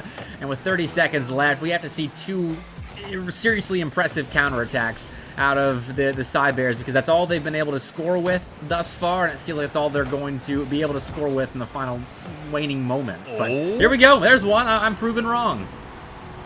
You know, it's either 2 serious counterattacks or 2 just crazy mistakes. That one right there, Mux was actually chasing the first man to go after it. I think that was Driftsy that got the initial, but on the challenge from the opposite side corner, that one's going to bounce up, down, and Costello again, finding the only 2 goals right now for the Cybears. They got 15 seconds, very, very short-lived into this first game. Costello's going to try and make sure they live on, but they got to get 1 here in regulation. And Mux taking that away is going to waste so much clock. Beating a second as well. Just a boon to the initial clock wasted. 11-team, 1 for the road. Well, not quite. We're still in the middle of the restaurant, so the leftovers sitting on the table. But a second left, the meal's done. This is that one person, when the waiter comes by, they said, hey, do you guys want dessert? Everyone's shaking their head no, and they lift their hand, yes, I would like to see your menu. And so we get to sit here for all of a moment longer, a little bit awkward, but they're going to get a to-go box. CSI, they get to go 4-2 here in game number 1. That's a level of chaotic evil that I've not experienced. Everyone ready to go and someone ordering dessert at the last second. That'd be something. Yeah, it's terrible. You don't want to be in that situation. Same to be said for the Cybears. I mean, I guess looking back to that matchup, you were there. You were present to it. This is a slow start. Was this slow start there for the Cybears last time around? Because they were the one that took that game 5 in regulation or regular season time. I'll be honest, that was a month ago, Monkey Man. I have no idea. I remember the Game 5, and I remember how close it was. I remember how late into the night that we went, but I do not remember the beginning of this series, which is why I'm not counting out NYT just yet, because I can't cut either of these teams out. They're top 3 in the ECC for a reason. I think losing Game 1, NYT, sorry, they had plenty to build off of. I mean, 2 goals, 7 shots. The offensive production was there. I think it just comes down to limiting the chances that the Dolphins are going to get in Game 2. I think that'll help them claw back some of this space. But I think dropping Game 1, not a big deal for the Cybears. I think Game 2 will show us a lot more as to how the series is going to go. If I can think of anything, especially in recency, it's all comes up to game number 2, especially in best of 5s. Best of 7s, bit of a different beast. Game 1, you can let go. Hopefully you get a warm-up out of it. You can be able to get a start. That one a little bit awkward, but they do find a big save to the crossbar. But Game 2 really tells how the series is going to go, especially if you let the winner of the first one get the second. Double tap opportunity. Oh, it comes up just short. The crossbar is a hero for the Cybears, and Mr. Gooch the same as well. Secondary chance by Mux almost resulted in an acrobatic goal from 11-10 coming off of a bump, but no dice, no contact made. In Game 2, starting off pretty similarly to Game 1, but there's no score just yet. CSI, tons of possession. This could be it. Mux, a ripper of a shot on target, and the ripper almost tried to steal it, but to no avail. That's deny. That is, in fact, denied. Trying to be able to move up, and that's just a great challenge. Mux looking for the opportunity as that loose ball play comes up into the midfield. Anytime something like that stands up, it's basically going to be a heavy sling to one end of the pitch or the other. This one continues to be in favor of CSI. And though they did let one leak through in kind of half garbage time at the end of game number 1, they really have had the majority of plays, shots, and points. And look at them all just flopping towards that singular possession. Yeah, CSI is all over the ball right now, and the Cybears are playing from their back foot, it feels, for the majority of this series. They did well to come alive at the end in that semi-garbage time. You're right, I think that's due in some part to CSI letting off the gas pedal a little bit, but they have to rekindle whatever they found there at the end of Game 1, because they're penned back. They are handcuffed to the wall, and they're in the dungeon at the moment. CSI keeping them in lockdown, and opportunity after opportunity. Eventually, Mux is going to hit a skyward shot, but hey, if opportunities are there like that, that net was semi-open for a second there, but if they can keep finding that, maybe there's an opening for the Cybears. One thing that I have to scrutinize and maybe offer some slight criticism is that CSI is allowing a lot of open backdoor opportunities to start to slowly get wider. You saw that one and spoke to it about how that one could have been on target. If it was, I think it had outpaced the defender, but that leap made sure to put it into the corner. But sub 3 minutes to go right now, and everything has started to become a bit more balanced, even if that's just kind of this tedium of a possession for the Cybears. They've been able to at least limit the Dolphins to just one. A second one, though, will be able to outpace the defense on this rotation. 11-10 pouncing upon opportunity. All right, gotta see what happened here. Mr. Gooch deleted from the field, and I think the Costello rotation just wasn't quite completed. That's a well-timed demo by CSI, and like I said, I mean, you give them more time in offense, they're going to eventually start hitting shots, creating things with the space that they're given. They've had the possession for about 70% of this game thus far, as another stat for you. They have dominated the pitch this game number 2. Can't wait to have that tool. That thing is so cool. There are a lot of numbers being thrown at my face right now, which I love. So many. Well, the 2 good numbers that the Dolphins love both equate to the points that they have. And that's just been consistent pursuance of the net. If they're not going for a shot, they are going for a bump. Mux is going to try and sweep through, do the exact same thing. Look at that. Deny able to get one more. Mux may be trying for another bullying play as they come out, but what a great counter play. 11-10 has been that glue for the squad to really be able to just make ownership of these sweeping plays forward and back off lateral walls, but we're in that waning 100 seconds. We've seen not a lot of improvements. Gotta make sure if you're the Dolphins, you just keep playing cleanly. Oh, there's a chance, and Costello has his shot saved at the last second. Mux back in the nick of time, covering the bottom right corner. And CSI, despite some of their extracurriculars around the ball, the demo plays, the aggressive positioning in offense, they do get back to their back line when they needed to most. Over in this Jaeger by Mux, able to make a connection. Driftsy doesn't want to give it away over to Costello, and Costello's still trying to be that initiator that finds some level of value off the delay. Mux will actually get the better of it as Deny is not given a clean touch. He's going to try it one more time. He actually cuts off the rotation of Costello. He's going to become a cherry pick position for him. He's actually looking to sweep through, stealing that big boost. 11 doesn't come away with it. 45 seconds, rather 50, and still have the Dolphins in the lead. Haven't really given us the Cybears an inch, even though they're trying to knock at the door. Well, this could be it. It's a 3v1 right now. Costello misses contact, though. And he's going to be kicking himself for that one, as it looked like one of the best openings for the Cybears, but it doesn't matter, as all great athletes and E-athletes do. Costello forgets his previous blunder and gets right back to scoring. Gonna have short-term memory loss, but in a very, I guess, learning way. So, coach is teaching them well, but this one has a doubled-up amount of time from the last time we saw them score in late-term game. So they gotta find this in this half minute. Deny looking to slow it up, but 11 is just gonna dive through. Great demo, and they're trying to give it over to anyone that may come up, but they're only lending one player up, and they should be able to keep this one pinned back for the Cybears. They're playing controlling, finding demos, looking for bumps as opposed to challenges, but an opening given.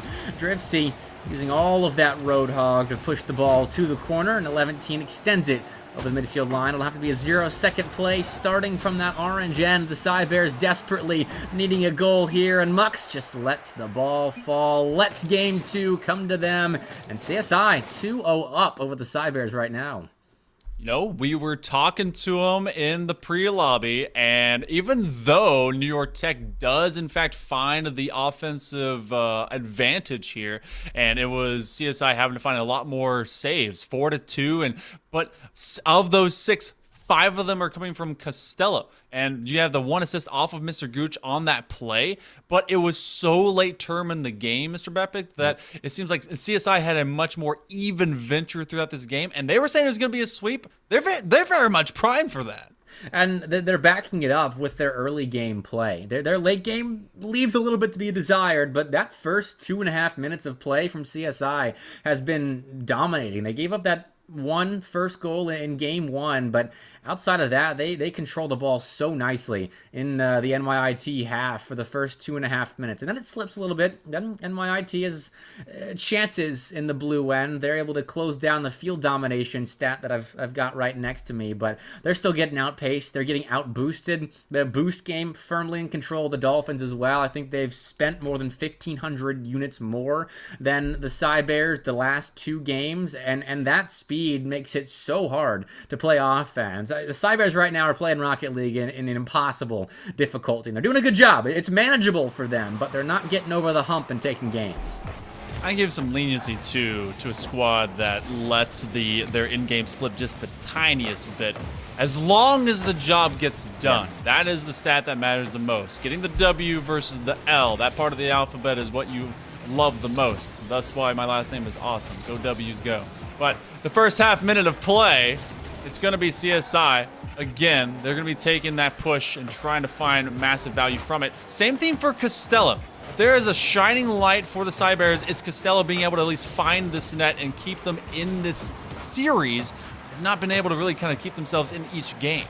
This is better, though. I mean, Costello and company, which is what the offense of NYIT feels like sometimes, they're keeping control of the ball nicely. They're not allowing field domination to slip early on into the hands of CSI. They're playing offense right now, and they are going to have to retreat after Mr. Gooch misses that ball at the midfield line. And, oh, this is actually a really good chance. Mux up, soft touch far corner.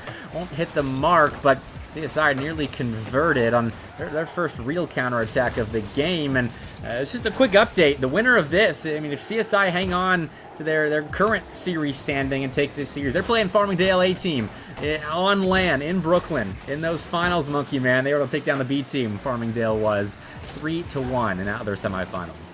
You know, I love those in-program kind of rivalries because, you know, you both have a big chance, but ultimately it comes down to did the main varsity squad take it? Well, they did, so basically proves to the coach that they put the right people in the right place at the right time.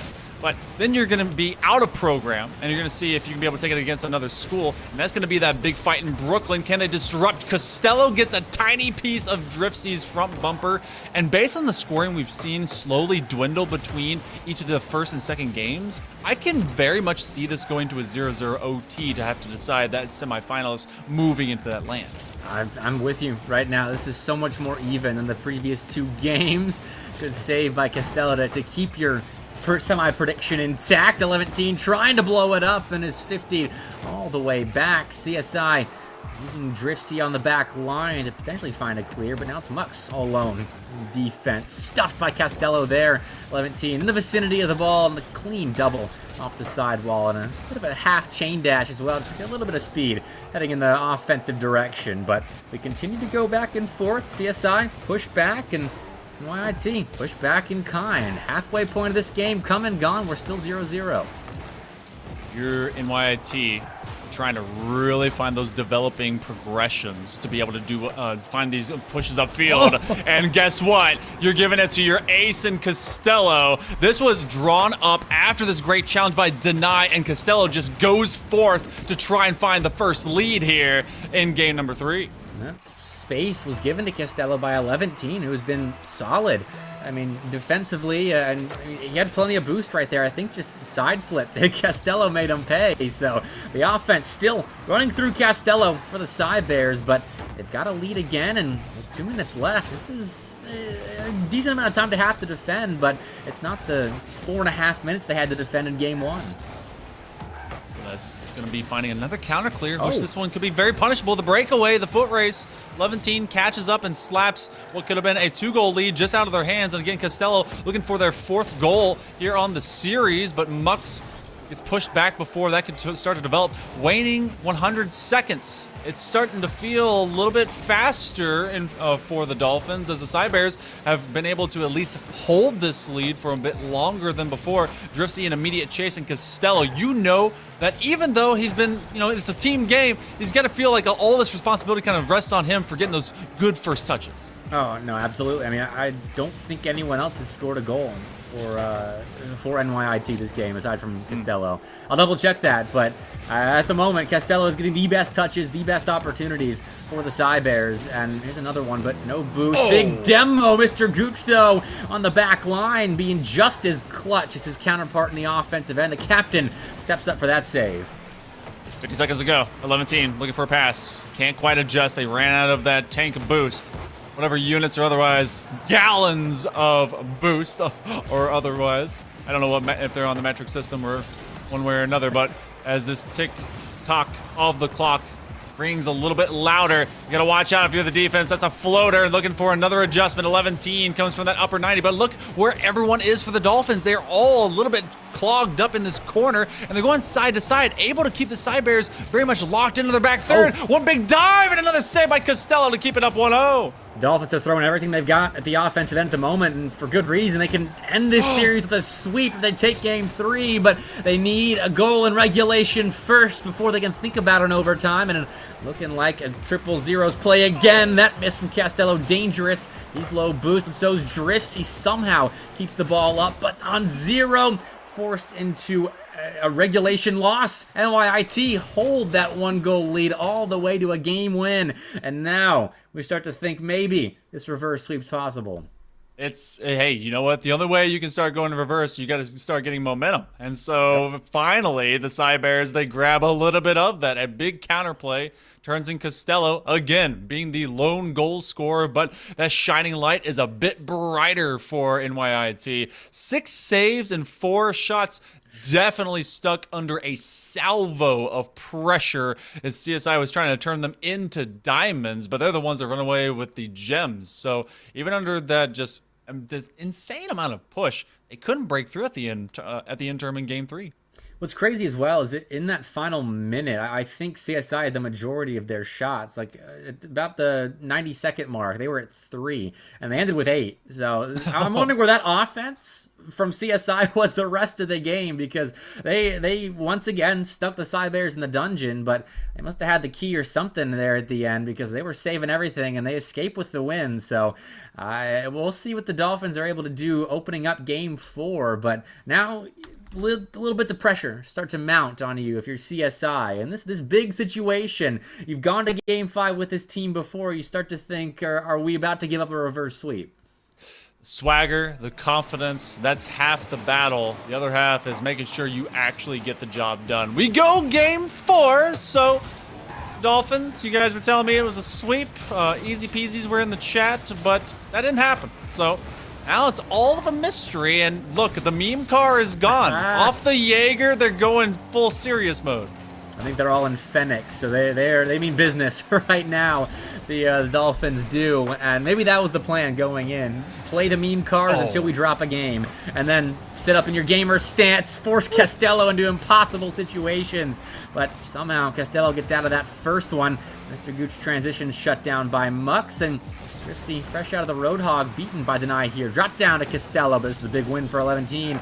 That net could be open. Mr. Gooch recovers nicely, and CSI, possession early on, similar to previous games, but the defense holding.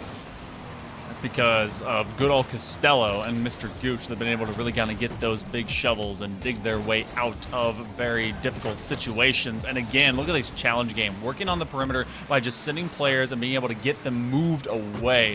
And that's been so good for the Cybears to be able to continuously exist. Driftsy going to get this one a bit more interior of the box. 11-team is now going to have to be pushed out by Mr. Gooch. Good read. They're going to give another chance to 11-team on this adjustment. Costello's coming from the ceiling, and you better watch out. He is a demon coming from the ceiling, but look at this counterplay. Going to be able to make the difference. Mr. Gooch will also get a dig. That was scary, though. 11-team bearing down on you like that. But the defense surviving still. CSI have upgraded, but so too is the back line of NYIT. Driftsy over to 11-team to the back wall where Mr. Gooch awaits. A missed ball there gives a free goal away to Mux. And finally, something breaks down on the Cybears' end. Premium mistakes, and they come at a high cost. Mr. Gooch just couldn't be able to make that read, and it was bouncing off of the backboard at a very, very quick pace. So it took us a minute and 46. Finally, outside of that first 100 seconds, CSI Dolphins, they find some points that they haven't found in a while, and that's going to give them a little bit more comfort just when they were starting to worry about the momentum shift. Making maybe for a little bit more, the gear is turned, but Costello's there. Now Mr. Gooch trying to get out of defense. Costello the same, but CSI unrelenting on that midfield line. Mux essentially a repeat. The drop down from the heavens above makes it 2-0 CSI. 2 games that determine a series, 2 and 4. The second one, will it become a sweep? Third, you know, it's sometimes the breakaway, but the fourth one here, this one could be the backbreaker to be able to get through the Cybears. Now, there's plenty of time on the clock. You got a lot to work with, but Costello is being left on this goal line, and he's honestly been having to recover a lot more than he's been trying to initiate. Which doesn't bode well for the offense of the Cybears. They need to spend less time recovering and more time escaping from their own end and not allowing goals to Mux, who makes it a Hattie. 3 for 5, 2.5 minutes in, almost at 600 points. He's having a game.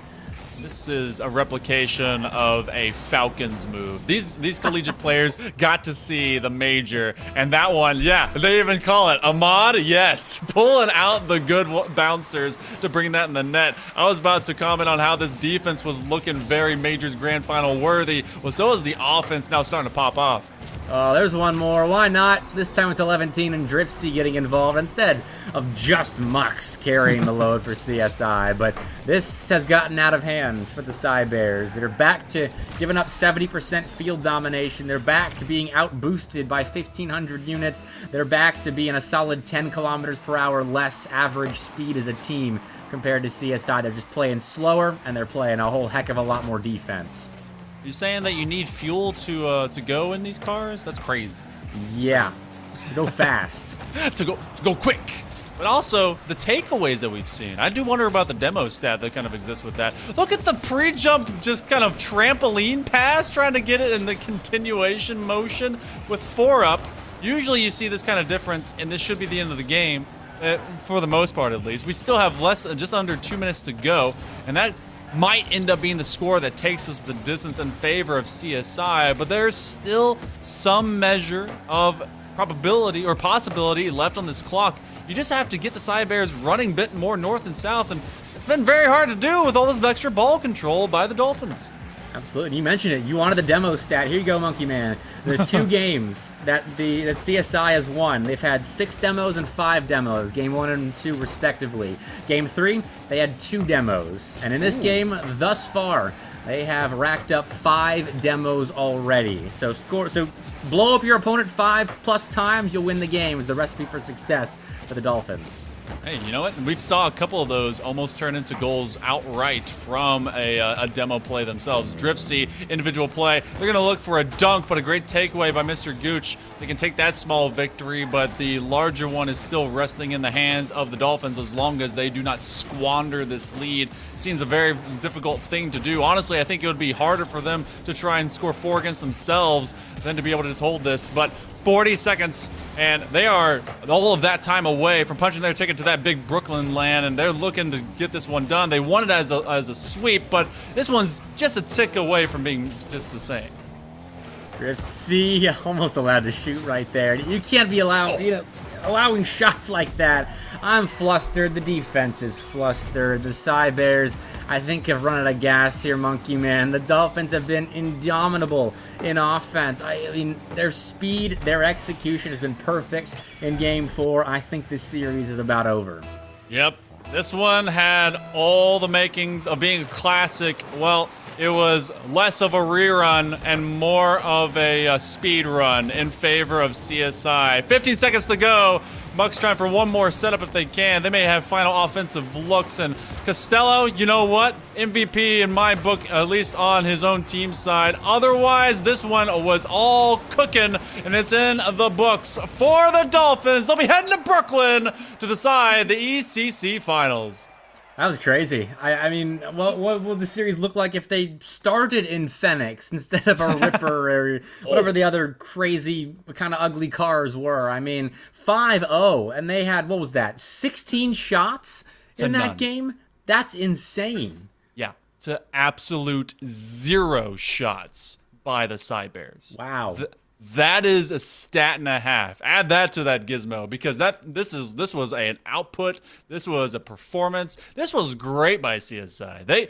They came out and they were dominant early in games 1, 2, and 4. Game 3 got a little away from them, but I'm glad that they took that, adapted, and then decided, you know what? We're gonna beat them with overwhelming force. And they did. One last intricate stat for you. The average boost total for all 3 CSI members range from 40 to 50. The average boost totals for NYIT averaged from 26 to 31, which is an absurd difference between those two. They just never had boost. Their tanks never full. Yeah. Ooh, that's less than when you spawn. Wow. Okay. Well, hey, I think we'll be taking a short break, though, as we're going to be getting ready for a player interview. It's going to be a winning member from CSI Dolphins. You don't want to miss out. Who's going to be our mystery player? You'll find out right after this. Actually, a Villager player? Yeah. How do you feel about Villager being notably worse in Smash Ultimate than they were in Smash 4? I wouldn't know. You wouldn't know? You never played Smash 4? No. Oh, that's all right. Nobody's going to hold that against you. Now, who do you play? I play Robin. Okay, wow. Did you know Robin has the lowest pick rate in the game? Yeah. Isn't that crazy? Come on, the LEDs, it looks just like Samus. Huh? Do you disagree? I guess I can see The Samus vibe. Show the controller to the camera. We're interviewing. This is recording, by the way. Surprise. Not my controller. Who do you play? I play Peach. Oh, wow. I like that. Who do you play? I play the Shotos, mostly Kazuya. No, you lose against Kirby. That's just like a statistics thing. Yeah. It's maybe. This is a death match. I think they're all in the same one. They're all on Icebox. Are they all in the same death match? Maybe. Who knows? I feel like none of them can hear me. I want to like approach somebody, but no one can hear. They all have both their headphones on. What's up? How do we think we're doing? I think we're doing pretty good. What's your kitty? We're looking at 10 and 6 right now. Oh, hey, that's third, dude. That's better than I expected. Who's bottom frag right now? I want to go talk to them. Ian? Hey, how do you think we're doing so far? You know, it could be better. Could be better? You're one of those rough days? Well, you know. Let's go find more people to harass. Yeah. Where's Boise State? Who's your favorite to play? Oh, right now it's got to be either Chamber or Breach. What country is Cypher from? Oh, dude, it's Moroccan, right? It is Morocco. Oh my God, I didn't think anyone was gonna get that. Oh, you're good. You're good. All right, see you later. Let's go harass Boise State more. Who is this? What school is this? Boise? It is Boise. Oh man, that's okay. Boise's still got really good odds. A Large Bagel, one of their tank players, Nerdy Bird, they're off tank. Both of them not here. A little bit scary, if we're being honest. Getting warmed up, getting ready to cast some players. No, okay, not cast. Interview. Change your mindset. Change your mindset. Words. No, but last words until we come back. Oh, okay. Because we're leaving. Enjoy. Oh, that was good. That was good. Anything from you? How are you doing, Polly? Awesome. Thank you so much for your time.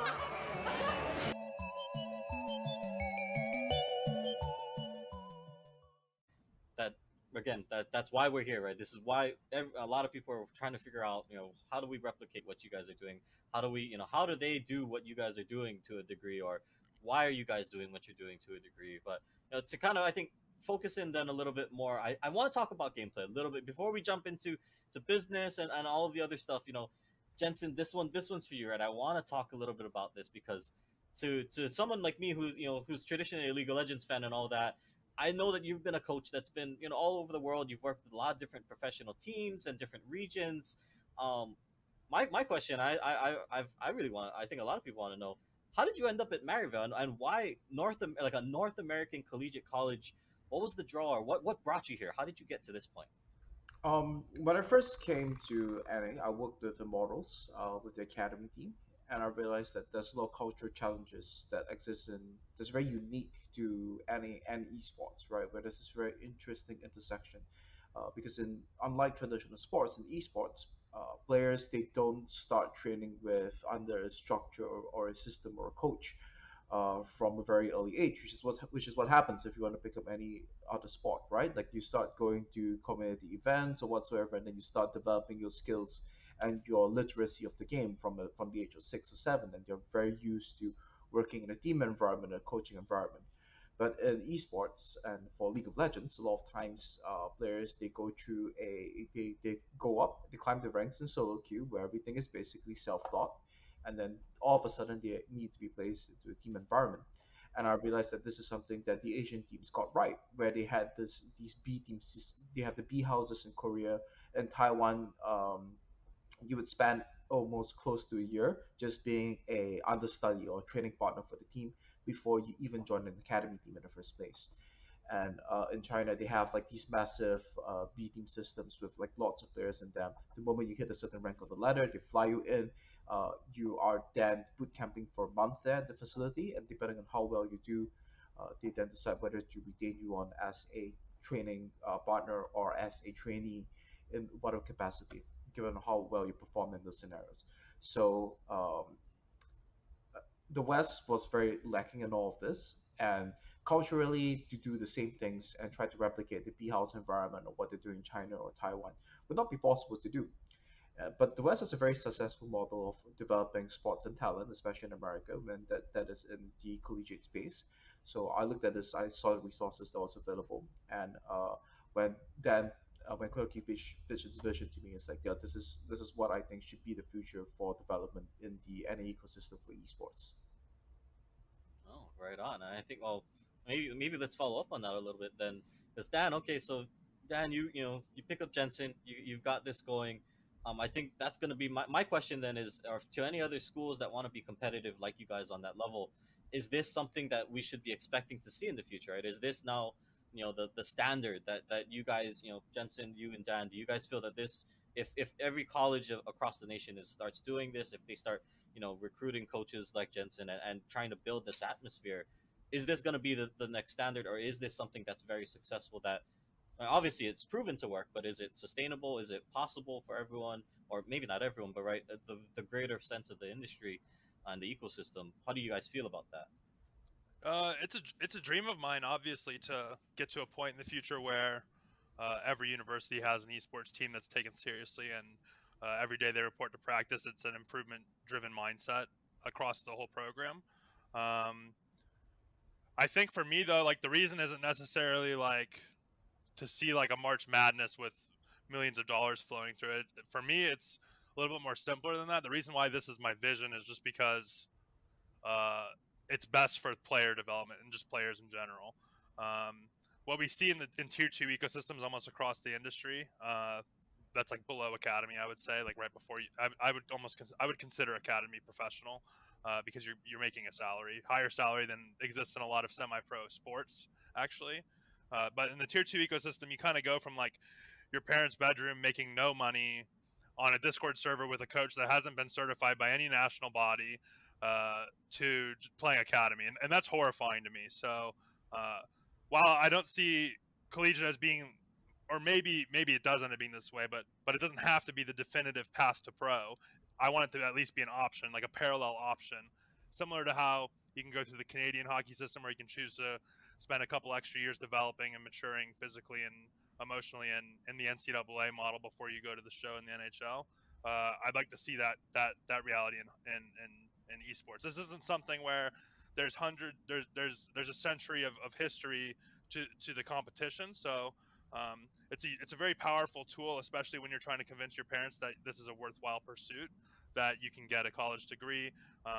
And it's one of those things where, at least in America, with how expensive college is, getting scholarships after your first, after your 18 to 20-year-old years is usually harder academically. You usually get the majority of your scholarships going into school when you're an 18-year-old freshman, and the way that the current path to pro is set up, a lot of players are foregoing that span of time to try to go pro for no pay. And so for me, it's more about like a health of a pipeline, health of the ecosystem, health of kind of the player experience of pursuing this, and that's the big thing for me. And obvious it's a dream. I want Maryville to serve as like a case study and a model for that. We want to show results. We want to eventually be competing to win proving grounds, to show that this can be a functional alternative to the traditional tier 2 within esports, and that's what we strive for every year. And I can add to that a little bit, just from a business perspective. I think, we're very fortunate to have Jensen and Dan here at Maryville, but I think if you're a university looking at, just adding a coach, maybe not to the magnitude of Jensen, but I think you have to look at the metrics. I think if you look at what the ROI and the business case of adding relevant esports within your university, what that means to your student life and all those different things, all those things that they try to check boxes within higher ed. I think having a relevant esports program or a relevant system within esports, every university should be looking at it, because their baseball players and their basketball players and football players are all playing gaming. And a lot of these esports, figureheads and coaches, etc., are the relevant people in digital media. And it helps the school with a brand perspective. And I think just having any sort of relevant and adding bodies within the esports ecosystem at universities, you have 2 or 3 basketball coaches, you have 2 or 3 soccer coaches, both on male and female. I think having relevancy within esports, it has probably a 15 to 25x, return versus like traditional sports. And I can say that with my background and everything like that, and just knowing how we look at it. But at the same time, if you're not looking at esports as a relevant, not even revenue stream, but relevant digital eyeball within your sports and student life perspective, I think you are sort of behind the times. We're at the Collegiate Esports Commissioners Cup. Let's make some noise. Oh, and it's gonna jumped into it. This corner judge is good for 1, 2, dip. He needs more. And they're doing even more here. You gotta touch the point. Mr. College walks it in. Toy Boy. Welcome back to Esports U's presentation of the ECC playoffs. With us, we have the victorious 11-team, part of the College of Staten Island Dolphins roster 11-team. How you feeling? You just clinched LAN. How you doing? Yeah, I'm very excited, very happy. Hey, here. you guys were able to score basically 11 goals in those those matches. We had some fun talking to you guys in the early interim in the lobby. Yourself and Mux and Driftsy. You guys were feeling the sweep, couldn't quite get it done. Where's all the confidence coming from? It was a big matchup in the regular season. How'd the bounce back getting you guys so confident today? I mean, we came into the regular season matchup with a sub, and I think if a couple things had gone the other way, we could have won that one too. But I mean, we had our full roster against Farmingdale, and we kind of took it to them, so we were pretty confident we would be NYIT too. Hey, yeah, you definitely did so. And then speaking of Farmingdale, obviously it was Farmingdale versus, guess what, Farmingdale on the other side of this bracket. So facing off against Farmingdale, the A squad, though, as they took a 3-1. Since you took it to them, feeling confident today. You see them. It's all about the execution. You seem very, very aggressive, especially coming in some meme cars before going full Finnick. Is it going to be that same level of confidence going to that big Brookland? Yeah, for sure. I mean, you could call them meme cars, but I think Ripper is honestly meta. The Ripper? What? Okay, hear me out. So the Ripper has a more accurate model than the Dominus for the Dominus hitbox. Okay. All right. It's true. I've seen freestylers using Ripper, and it inspired me. And I used to be a Ripper main way back in the day, but the only reason I switched is because I was playing 1v1s, and 50-50s on flat cars is not it. So, Okay. yeah. Okay, well, I mean, you didn't have the burnout so on your boost though, so you gotta put that back on the Ripper. But what about the Roadhog XL with Driftsy? That was so thick. Yeah, I mean, well, so the original plan was to use the Triton, and there's This was a plan? Yes. So there's history. We were playing CRL quals, and he randomly switched to Triton, first time ever using it, and he peaked. He absolutely played out of his mind. So the Triton's like our secret weapon, and then we were playing ranked. He randomly switches to Roadhog and starts peeking again. So we brought it into the series. But yeah, a little birdie told me you didn't love our car designs, which I'm kind of insulted. Hey, I love the Ripper. It was Joker themed, purple and green. It was good. Yeah, it didn't look so pretty. I mean, purple and green. Purple and green is iconic. The Joker, the Hulk. What do you mean? The Joker and the Hulk aren't known for their looks. I think I'll leave it at that. But all right, serious question alongside a joke question. You got LAN coming up. I want to know what prep is going to be like. That's the serious question. And are we going to see the meme cars on LAN? You will see the meme cars on LAN. We will bring it out at least for game one. We'll see where it goes from there. But as far as prep, scrims as usual, we're kind of LANimals. So NYT better watch out. All right, fair enough. You heard it here first. Apparently, the confidence is bleeding in to the LAN finals as well. But 11-team, thank you for joining us again in the booth. It feels like I see you all the time in the Esports U booth. But go enjoy your victory. Thank you for having me. All right, well, that'll do it for tonight here on the Esports U secondary stream. Monkey Man, that was not the heater that we were hoping for, especially that game 4 that got out of hand. But it was fun to listen to the confidence that 11-team and his boys have going into LAN. Sometimes it's a hot time, it's a heated time, but sometimes that is all in one direction. All the fuel was fiery in the Dolphins camp, whereas the NYT, those side bears are going to go to the drawing board and maybe to a long-needed siesta and just be able to kind of bounce back. That's a good squad. It's just need to find a little bit more creativity when it comes to their overall offensive output. But these guys got some great some looks going into that big Brooklyn because CCC is going to be coming up as well. Right, that's on the line at Brooklyn, which is LAN to LAN. Very, very cool. But the formalities before we do get going, May Madness, it's heading to Texas. The CECC finals on the line in Brooklyn will be happening at Esports Stadium Arlington on May 6th and 7th. And if you can't be there in person, of course, you can catch it all live on Esports U. And for more information, you can head over to collegiatesmg.com. It's collegiatesmg.com. And then tomorrow, a little bit more recent recent than the LAN coming up in May, but the ECAC Valorant quarterfinals happening on Esports U2. So the action never stops on Esports U2, except right now. We got to go to bed and refuel for tomorrow, but that does it for us here on the secondary stream. Shout out to Leighton, our producer. Monkey Man, thanks for joining me in the booth as always. I'm Mr. Bepic. We'll see you next time.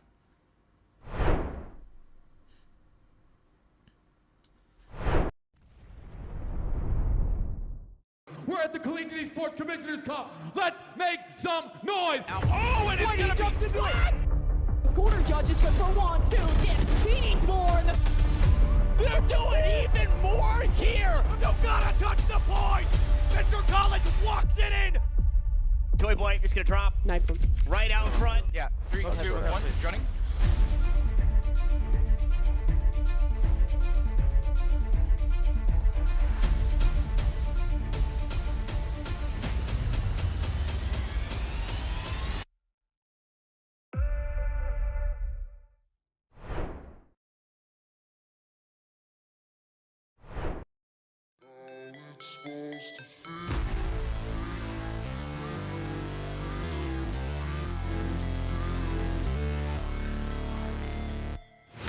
Never break, always fight, never quit, do it right, play the game, win it life, have no shame, there's no time, feel the pain, live the grind, I could change, in my mind, pick a lane, commit and climb, the only way to win it life, I never miss that fact, taking big. That's so cute. UCF, and it's really cute. I'm gonna move down here. How do we feel? The odds for UCF? What are we thinking? They got it. No, we got this. We got it. We got it. Go Knights. Charge on. 100%. My friend Nick is behind you. He's gonna record it. Don't look at him. You'll ruin the shot. Don't look at him. Don't look at him. Come on. Oh, let's go! Let's go!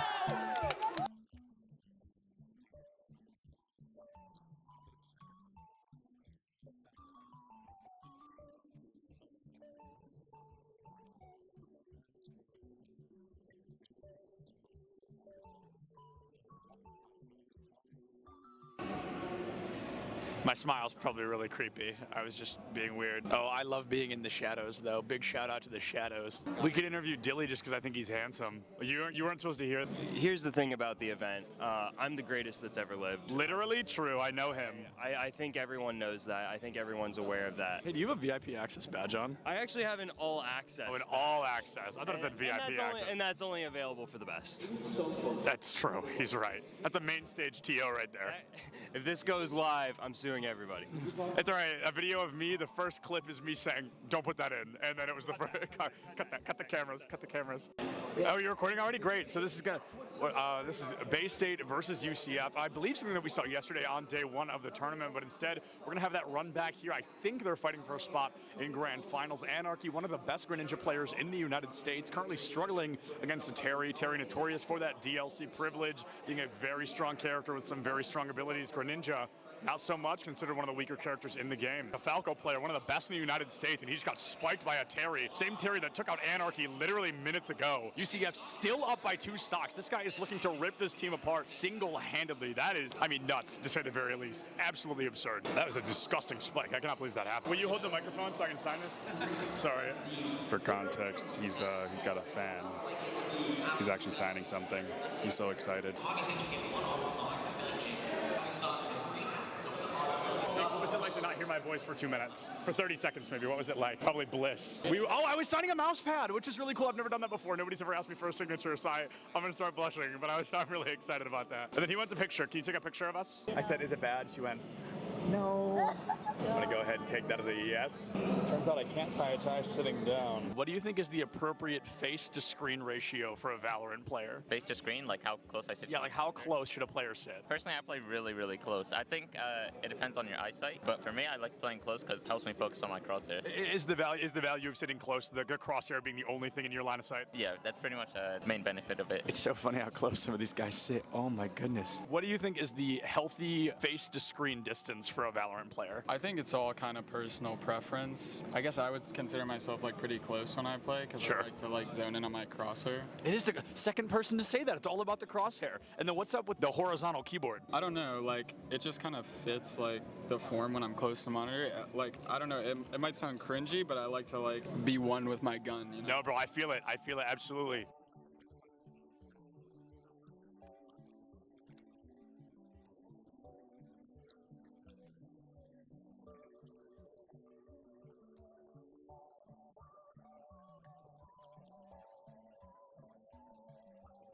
What is going on, everybody? I am here with some UCF fans. How are we feeling about UCF?